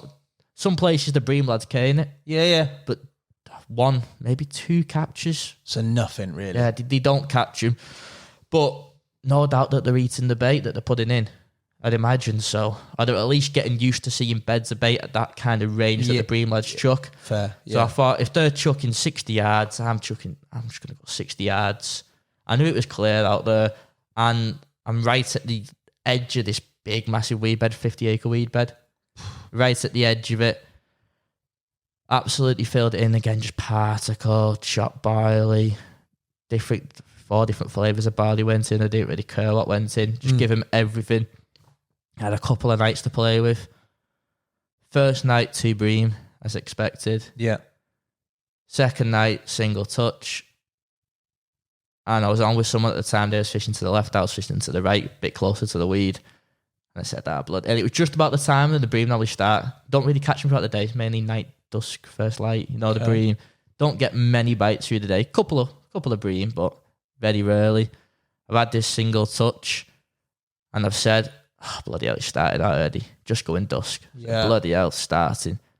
And as I've got the word starting, melted. Like, absolutely just gone for the... Yeah. Lifts into it and he's like that. It's like that one he hooked off the autumn earlier. 2 hands. Jeez. Couldn't stop it. So again, I'm thinking, off he hooked here. Eventually slowed down, managed to bring it back. Very similar fight to the one I lost. Couldn't tell if it was a big or a small fish, but it was powerful. Yeah. Real powerful. Turns out the carp hadn't spawned, not all of them. And I mean, this is weird. Because it's like... Yeah, it's late. Real back end of summer. Real back end. Had a common, little angry male, but still full of tubercles. Yeah, you know, like... So, yeah, rough and bristled, yeah. But... I think they spawned because we had seen a couple spawning up in that shallow water. I don't think they'd properly kicked off and fully got it out of the system. I don't know. It was still milking. And this is like really late on. Bizarre. But little common 12-pounder. Angry little male. Buzzing. Yeah. Got the rod back out. Thought, right, good chance of a couple more. Because thinking back to it, last time I fished over a big bed of bait, I had 2 takes, landed 1. So that's been almost a year since you've... Couple months shy. Fair dues. It's a lot of nights, a lot of effort, a lot of money, a lot of bait, a lot of miles walking. How'd you balance work and stuff? Was it COVID? You I weren't ended work? up losing a job because of it. I bet, yeah. Ended up losing one job. But just sacrificing as much as you can to be up there. Yeah. So I've had this little comment and I thought, right, that doesn't really consolate for 12 months. A 4-pounder and a 12-pounder. But at least I've got somewhere. 1 or 20 next. A couple hours later, the other rod on the spot melted. And it's one that I'd seen in there. I'd seen a picture of it as well, one other person who'd caught it not long before, actually a couple months before, from the same area, but on the other side. Right. Yeah, basically the same area, but the opposite side. Where I'm fishing like this margin, they was fishing the other margin. And like a real like broken linear. On one side, like an Oxford fish, proper mint, like scaly one. And on the other side, like a wild fish. Wow. Like proper broken, battered, scarred up linear. But the other side was like an Oxford one. Like 2 different fish either side. Yeah. But real nice one, 20-pounder. That's my first 20. Real nice mirror. That's the result then, mate. And as you say, like 2 bites. Again, isn't it? It's that same sort of scenario, but this side and the other year, isn't it? Then lost one on long. I had one rod just hold that long because I'd seen something show which looked, and at this point I think I've seen 2-3 shows. Only seen 2-3 shows on there at this point. I've seen a lot more in the water than what I'm seeing show. Yeah. And I've seen a common just in the middle of this channel, 100 odd yards out. Bolted one out into that area, dropped it, put barley around because I knew it was bream territory out in that deep water. Just put barley. And then I've ended up losing one off that long range rod. But it didn't matter, mate. Mate, that's a 20-pounder is an absolute result. And it sounds like a mega characterful fish. No doubt you've got some pictures, so we'll stick it up, mate. But that's some going on there, mate. Like, you've not fished it. Do you know what I mean? I know people who've been on there and said, I'm fishing it. There's a lot. There was other people fishing it during that time. Yeah. But there was only 3 of us who was on. Like, you'd see people who'd come on 2-3 weekends, couldn't get their head around the weed, the bream, the fact you've not seen one. If they have been mega lucky and seen one, odds on it was probably £8 common. Yeah. And then you don't see him again after the 3rd weekend. I know the chapter's still not closed on there, really. I mean, you could always go back. You went back and you caught that one. You've had those captures. I know obviously your dad, who's got his own story, was on there and had captures. And then there's the other lads that had captures on there. Why ultimately have you left it or decided to leave it? I've gone there not so much for the fish. Yeah. More for the atmosphere, the experience. You learn so much from doing it as well, which I've realised fishing another water recently, a local part. I've realised just how much you actually realise by fishing from a boat. Like looking at your spots, like spotting on an area and then putting rods in it. It's never this tight as what you think it is. And no, I have different kind of weed beds and how they grow from underneath, and which weed like carp will go in like this. Personally, I've seen like where there's different weed beds that carp will sit in, different weed beds that carp will avoid and stuff from being out in the boat. So you take all that back then to your normal fishing when you've not got a boat, you feel a lot more confident. But just the learning curve and more like the challenge, and it wasn't the fish I went for. But by this point, like over the year then, ended up doing another year, filming next big at a fish. It was 2 weeks short of another 12 months, and I've been baiting a massive earlier. I think over 1,000 kilo had gone in. Because I'd gone back to that bay. Yeah. But I'd gone in the thick of the weed. Where I knew from the previous year, you're just going to get a 50-acre weed bed. I went in the thick of it before it started to grow. Right. And I filled it with seed, chopped barley, all kinds of different stuff. Fishing with it with someone else at the time and they was doing the same at the same range. Yeah. So there's a lot of bait going out, a lot of small items, bringing the bream in. Yeah. Shallow as well, maybe 7 foot. So clear it all off here.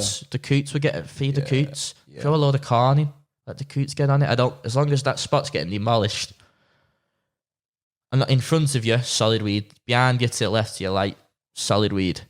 But you had just this big, like, line all at the same range that was clear.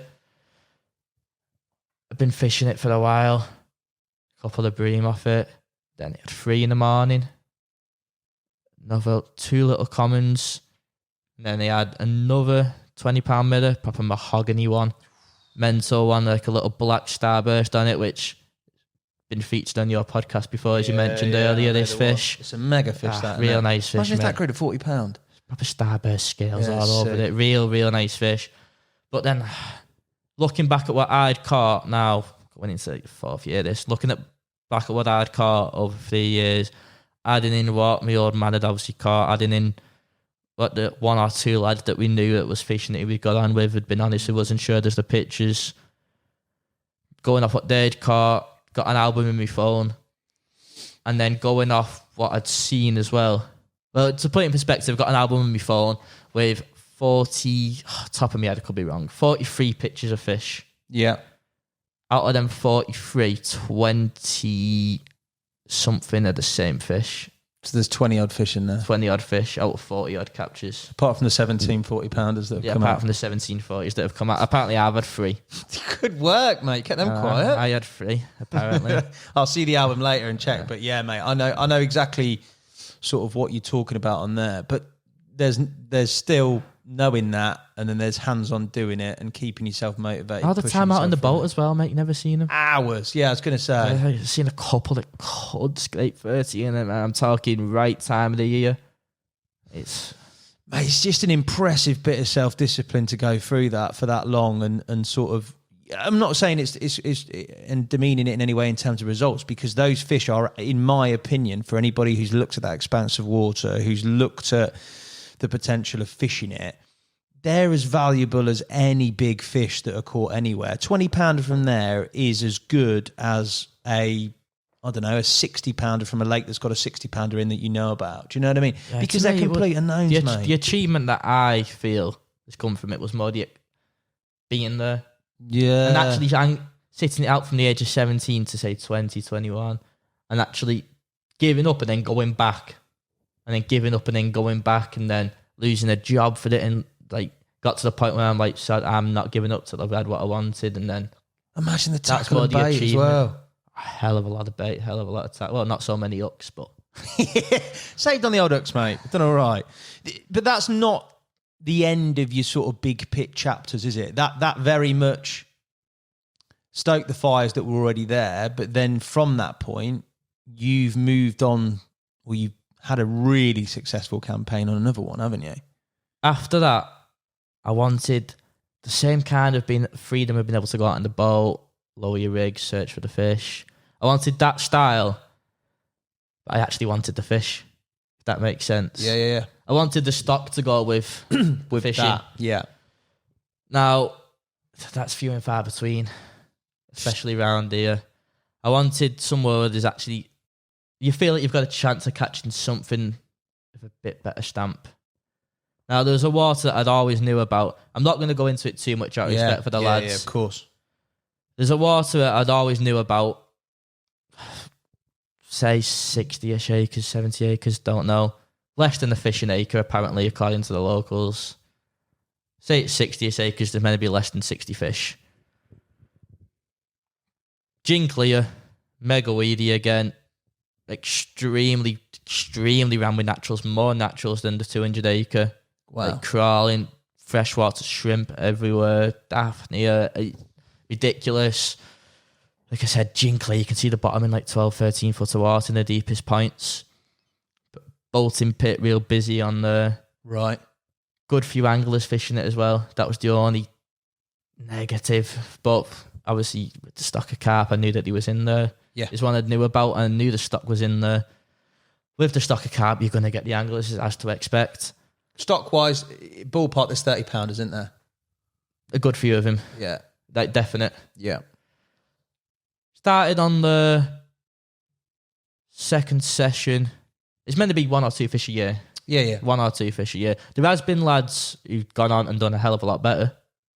Who've done like 10, 15 fish in a year. It has happened, but averaging a couple of fish a year. Doesn't do many bites. Second session, First session, found him. Second session, found him again. I hadn't caught nothing, but was getting on fish consistently. Baiting it as well in between? Nah. Just literally going on for your session? Just showing. Right. Complete different ball game. Yeah. The other lake, 200 acre, I reckon probably caught just as many as it's in show. Yeah. On here, they love the show. You say there's 40 fish, you could see 60 shows in the morning. Yeah. They absolutely loved it. So just fishing reactive style. Going back to kind of the sail. Going back to the sail and kind of mixing what I've learned on the 200 with the boat work and that, and trying to mix that with like the reactive kind of chasing shows about on sail.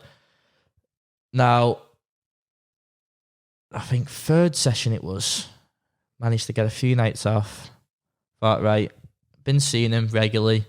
Just need to work out where they're moving from, what they're kind of doing. I'd fished over quite a bit of bait at the start. Thought maybe that's not the way. Just fish little traps right on them. If you're on them, you don't really need the amount of bait. If you're actually right on the edge, it's chin cleared. You can see it. I fishing it with my old man. My old man was catching them as well. But again, that's for them to tell. I think he'd already had a couple by the third session. Okay. So instantly on fish, instantly catching fish. Third session, my first bite, what was my first? It come throughout the hours of darkness, I think. It was a little one. Going back to the 200 acre. Well, it's meant to be a big fish water. I'd had a little one. Sure it was. Yeah, it was. It was a little mirror. Yeah. But I remember being blown away because I didn't want to leave the 200 because the mirrors in there were mega. They weren't big. No, but they were covered in starburst scales. Yeah. Like, you can't see it on any of the photos. Yeah. But some of the fish could have upwards of 500-600 scales in them. Yeah, they look like a leather. Yeah, man. Because they're a millimetre, just tiny little gold flicks all down them, covered in little starbursts. Just really studying fish. Where those fish have come from? Don't know, but on a photo, you just think it's a leather. Yeah. Not a single scale, but it's practically a fully scaled. You know, I wasn't expecting them to be so much like that. First one was 16, 17 pound mirror, looks like a dolphin. Like proper weird mouth, covered in starburst, covered in scars. Same again, just hundreds of little tiny scales all over it. Crazy. Local lads who live on it, on there, who's its back garden. I mean, it's their back garden, sorry. They'd said they'd never seen it. Right. So straight away you're thinking, it's only a little one, but they've never seen it. It's not a known, it's not one that you've ever seen a picture of. So I'll take that for the first fish. It was just, I think it was like late on at night. Light in a few hours. I sacked it up, thought I'd get some mega shots of that in the morning. Nice deep margins, oxygenated, it'd be fine. Get some proper shots of that in the morning. Then had another take, which would have been... Yeah, I had another take not long after. Late at this point, like mid-morning after I'd done pictures, slipped it back. Okay. And another take, fishing out long as well, fishing out 295. Right, just a spot. Don't know how, but we managed to find a little raise. Yeah. I don't even know if it was much of a spot, but topography come up like 2 foot. So you got a little bit of something. Tiny something, just the tiniest little thing, but wherever they seem to like it out there. Marked it up at like 295, I'm sure it was. And going out, dropping them by the boat, obviously fishing like mega tight. Big leads, 8-9 ounces. Leaving them out for 3-4 days at a time. Right. We got into the habit of doing, just putting them, you could see your rig at the deck in 12 foot. Wow. And all your bait fall around it, so you knew it was fine. No point. This didn't have the stock of bream either. Right. This didn't have him. I think there was 2 or 3 bream in the pit. Big uns though. Like real big uns, but like literally 2 or 3 in there. Not 2,000, yeah. Literally, got a tench, but literally 2 or 3 bream. I'd take, obviously, late morning, I'd take bolts on, and I don't like going out in the boat, the bolts on, but you've got buoys either side, so you have to go out to land them. Yeah. You got engine, even without an engine, you're struggling, you have to go straight out, rod in your legs, reel in the slack and chase out to it, get above it, and then pick up the fight. Because Because it kites left, kites right, you're done. done, You're round the buy. It's not without an engine, you can get out there quick. It's not safe. It's only if you can straight out there above him. I mean, these bars weren't close to me. No. 100 yards to me right, 100 yards to me But left. if they go, yeah. They give me plenty of time to get out there. But I'm trying to bring them back 300 yards from if I played them from the banking. You can quite easily kite 100 yards either side. Yeah. When you've got 300 yards to bring them back. But with a boat, it wasn't an issue. Never lost any like that. Some canoeists come join me holding onto the side of the boat. So, can I watch you? Can I watch you? And apparently you was meant to get grief off the boaters for being out in the boat on there. You wasn't meant to go out on there on. You got a lot of grief. So I'm thinking, bloody hell, I'm going to get my over that here, but I've not got a choice. Canoeists have come over, held on to the grab ropes on the side of the little bark, and they've just watched me as I'm playing. You can see it twisting and turning in the water, bait hanging out its mouth. A proper old gnarly mirror, like proper bolting pit mirror. 26, 27, so straight away bigger than I've ever caught from the 200. Yeah. Straight away, third trip. So it's not a massive fish, but also that's a season's worth of carp. 2 carp, isn't it? Yeah. On there. 2 car. And then following morning, another little common, 15, 16. Jeez. So I finished that trip on 3 fish. Which is, why? Why do you think that is? Because of that area that you found? Because of the bait you're using? Or Seen them show. Were the other anglers not doing that sort of thing then? Or I was fishing it with me old man with 2 sets of eyes. Right, okay. So he can look left, I can look. It does help. It is an advantage. 2 sets of eyes, watch where they're showing, be reactive. And just accuracy, placing the rigs on their heads. Little tiny traps. A lot of the lads had seen going out there, dropping their rigs. Everyone had a boat on there. Everyone had a boat. Yeah. So it wasn't like you had an advantage with the boat. They'd be stoving like 10, 20 handfuls over the rig. Okay. It was literally like Terry Orange style, a couple of chewed up tigers and a chewed up barley and a couple of flicks of corn, and literally put it all in one hand and just spat in. Just little tiny traps, watching it fall around your rig. You know you're fine. There's no nuisance fishing there really to kind of affect you. About. Stiff rigs, so they reset if you get picked up by anything. German again on the deck, was it? Mixture. Germans on the decks, a couple on the bottom baits, a couple on the pop-ups. Okay. But I had 3 fish that first trip. Then I think the trip after, it's a weird one, big winds coming. Managed, I thought, sod this, I'm going back on. You took some holidays. Went on for 5 days. Yeah. We only started on this end of autumn.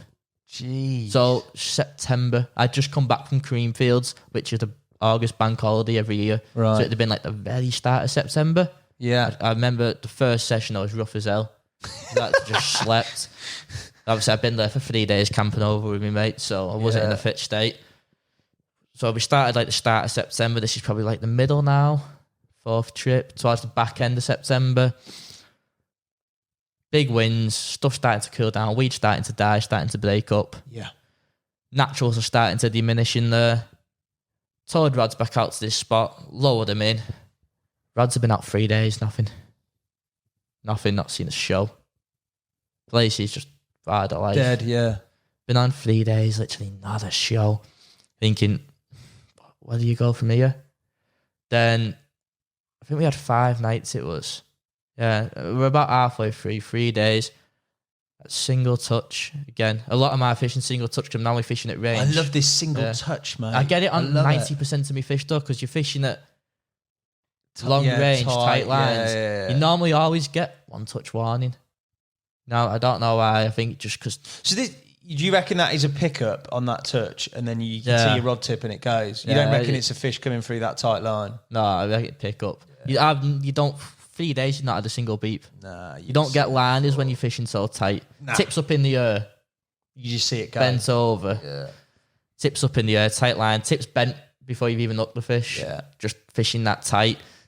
Get a single touch and the tip just knocks a little bit more than when it's already bent over and fish on. But single touch, didn't want to wind it in, but it was on a pop-up as well. So I'm thinking it's been out 72 hours. Yeah. It could do with doing.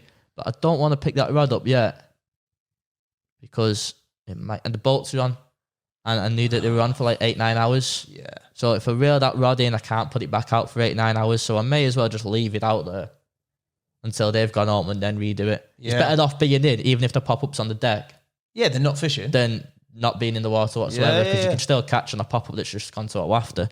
It's better being in than not in. And there was a lot of weed that had pushed in, that had started dying off, that had pushed in. And it was like building up against the backleads. You had to backled on there as well.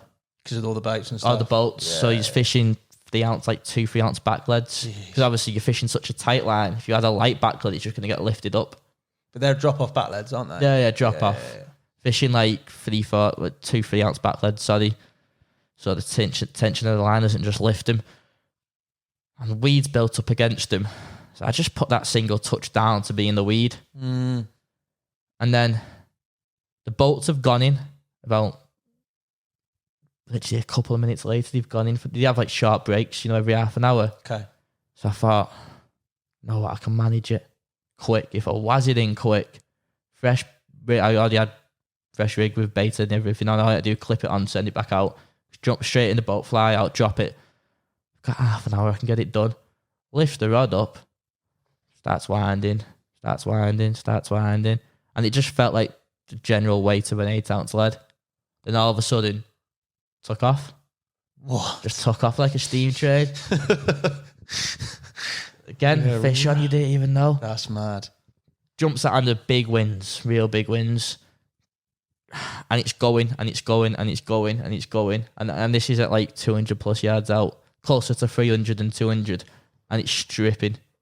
So when you get up something at that range that's going, What? normally it's something that's a bit of an animal. Because at that range, normally they don't do much. No, there's a lot of line. Yeah, a lot of land. Well, they probably are doing it, but you just don't feel it at the other end. Of course not, mate.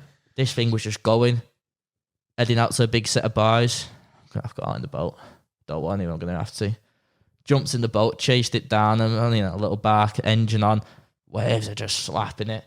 My dad got a video of me, just like recording me playing it on his phone, so he could show me looking back at it like a couple of months later. 18-minute battle. 18 minutes? Seeing it within the first 2 minutes of getting above it. Yeah. Good un. Real long common, and there was rumours of a massive common in there. Now, there was 2 big uns that were known. Commons, both kind of dumpy fat fish. Right, and this is long. So I'm thinking, is this mythical common that gets seen that doesn't get caught? It looked massive under the boat, clear water. 8 ounce lead, hadn't ejected. Hadn't ejected? Hadn't ejected. We didn't super glued your tail No, over on, boy. carrier bag had got wrapped round the system. Wow. There's a load of, don't know why, but there's a load of rubbish on the bottom. Carrier bags. Full of carrier bags. Carrier bag had been wrapped round the system. Lead wouldn't drop. And the whole time, I knew what I was attached to. I'd seen it within minutes. Dragging me around. Net went overboard. Obviously floats on, so I've had to try and go back to get the net while playing this fish. Fish is towing me upwind, towing me downwind. Ended up landing it 29.8, couple ounces shy of 30. Real long coming. Again, one that nobody's known about. I hadn't been out for a long time. I think it's lashed out like 24s. Wow. That's pretty special, mate. That was like my first proper one, that big long common. So you started that in September, and you've done on there. I know you have, because there'll be a piece hopefully about it with typography. What did you end up with, mate? My last fish on there would have been, I think I ended up doing 12-month span. Didn't fish the winter. Okay. I had 9-10 fish. God, some going in it. It's over 30. And that was received not so well by the locals, no? Not really. Because you've gone on there and done. Oh, well, I'm not going to say it's because of that, but all the lakes I've ever fished, a lot of different places, over the short span of time I've been fishing, never once I'd bother with anyone. Try to keep yourself to myself, try to be nice. Yeah. If someone respects me, respect them back. You can tell someone's being a bit funny, just keep a wide berth. No. Yeah, normal. Just normal. started off perfectly fine on there. Now the lad I was fishing it with was catching even more than me as well. Jeez. So I think the 12 months that we fished it, I think 23 fish got caught, 21 fell to me and the lad I was fishing it with. Yeah, that's epic. Now, when we did September till September, the autumn after that last September, it fished its nuts off. Okay. Everyone was catching them. Yeah. So it clearly shows that we didn't do anything that couldn't be done. The people were catching just as much as us after we'd left. It's just that so happened to be that in that 12-month period that we was fishing it, we were the only ones who were having good, consistent results. And you think the key was eyes on the water, the accuracy that you're fishing those spots, and then the baiting strategy around fishing for a bite at a time and not stoving it in? I'd say so. Yeah. I think there's a lot of factors, but a lot of it's luck as well. But people have done better than us previously. People have done better since. It just so happened in that 12-month span, we were the only ones being consistent in that 12-month period.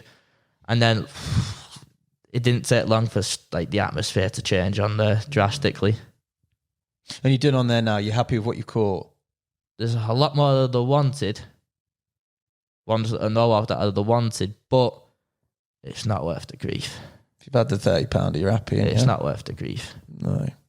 How did SIP come into this? Because obviously before this, being a Nash field tester, not all of these adventures, all of this sort of stuff wasn't really chronicled in terms of media. And I know you hadn't outwardly gone out there and wanted any of it. You weren't, this is going to sound pretty bad in a way, but you weren't one of the people that wanted to be fish for a living or wanted the notoriety or wanted the attention. That was never a bit of you. How did it come to be that you started doing a bit of media through that sipography piece? It was kind of weird. I got asked. It's just one of them out of the blue. Obviously, like you've just said, you've pretty much summed it up. I never really want a living out of fishing, or it's not something to chase. I mean, if it come, great, gets me out of a job that I don't really enjoy doing, out of a line of work I don't enjoy doing. But it's not something that I'd actively hunt down or really, really want. But yeah, a few years back, once I got into photography, once I found a passion for that, for cameras, I opened an Instagram and then, don't know, it just slowly grew. Yeah. And I just got the message through that, just kind of out the blue. It was Rich, I'd spoke to him once or twice before previously. Yeah. Because he's originally from around the corner from me. That's right, he's a northern boy. I'd seen him walk. When I went back to that 55-acre pit that I'd fished that I'd never really touched on, because I said it was like a runs water, just all small little commons. He was walking around that not so long ago and got into conversation. He said he'd fished that when he was younger, or he remembers walking it or something along them lines. Yeah. Remembers walking it and spotting fish in there when he was younger. And then a couple of days later, after that conversation, it just come from there. Do you fancy doing something? So well organic then. It's not like you've gone and punished them up and gone, please get me involved. No, mate. I think that's mega. What the future for you? We talked about this pit. We talked about that ending. Where's your focus now, mate? Got a few things I want to do. At the moment, I'm kind of stuck local. My little park, back to my park. So I've kind of found a couple more targets I won't mind. Okay. They're not really where I want to be. But at the moment, I've had to change jobs. And I'm trying to get it started better where I've got more time so I can travel for it. I'm not in the best, but I've got 5 nights a month at the moment. Okay. But I'm used to having that a week. Yeah. But it's kind of starting to fall back into place. So at the moment, I've just been fishing at the local parks. Yeah. Trying to keep myself busy. The last 12 months, never really bothered much with it, apart from when I was young, like I said, fishing on the lows. Never really bothered much of it since then. And then the last 12 months, 18 months, I've really found a passion for like the predators. So throughout the days when I've only got like a short spell of time, yeah, you can get your fix. Yeah, get me fixed. Been going down the canal, sight fishing perch. I've seen some perch, perch on live. Just keeping myself busy with that. If I can't be out at the moment doing 3-4 nights a week on a pit hunting them down, then I'll go hunting perch, sight fishing with a live bait, because that's all new to me. Yeah. I don't understand what I'm doing. I'm by no means whatsoever good at it.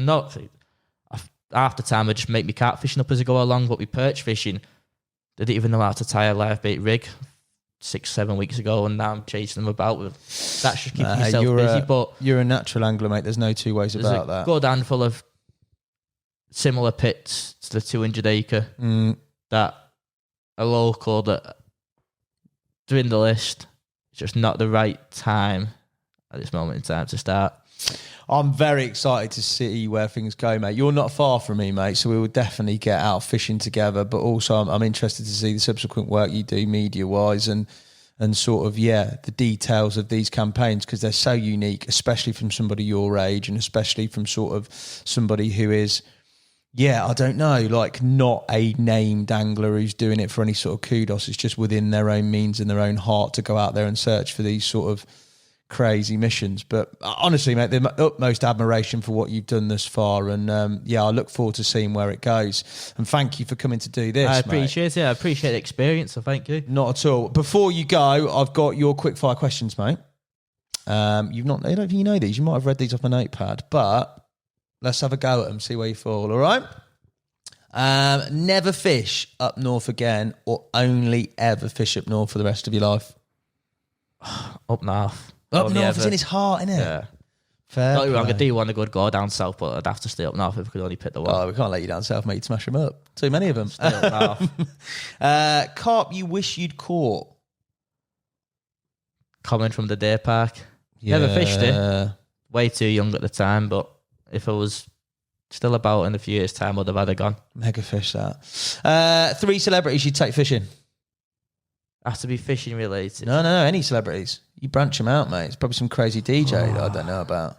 It's a hard one there. On the spot. Didn't say it was going to be easy. Hassan's one. I'm not a celebrity, Hassan, mate. you are, mate. Tamar Hassan is a celebrity. Celebrities. Honestly, don't have a clue. Don't have a clue. No DJs, no music stuff. You wouldn't have any of those boys down? I honestly don't have a clue, mate. I've not got one on that. I'm just trying to think. A northern... Surely you'd have Frank Warwick down for a session, mate. Maybe Frank. Good old Frank. Who else should you have down? He's a northern... Going to turn to the dark side here because it's not Nash, it's Fox, but I'd love to have a session with Mozzie. He seems like a right laugh. Yeah, he's a boy, isn't he? Yeah, he seems like a laugh on his videos, doesn't he? Yeah, fair play. That's all right. I'll let you off that. Drum and bass or country and western? Drum and bass. Oh, God. Carp fishing hell. What's your idea of it? Carp fishing hell. Having no freedom. Yeah, fair play. No freedom. Go 5 rounds with Ricky Hatton. See what I've done there, Hatton. Your surname being oh, he's sharp him. Clever. Or do 5 years without carp fishing.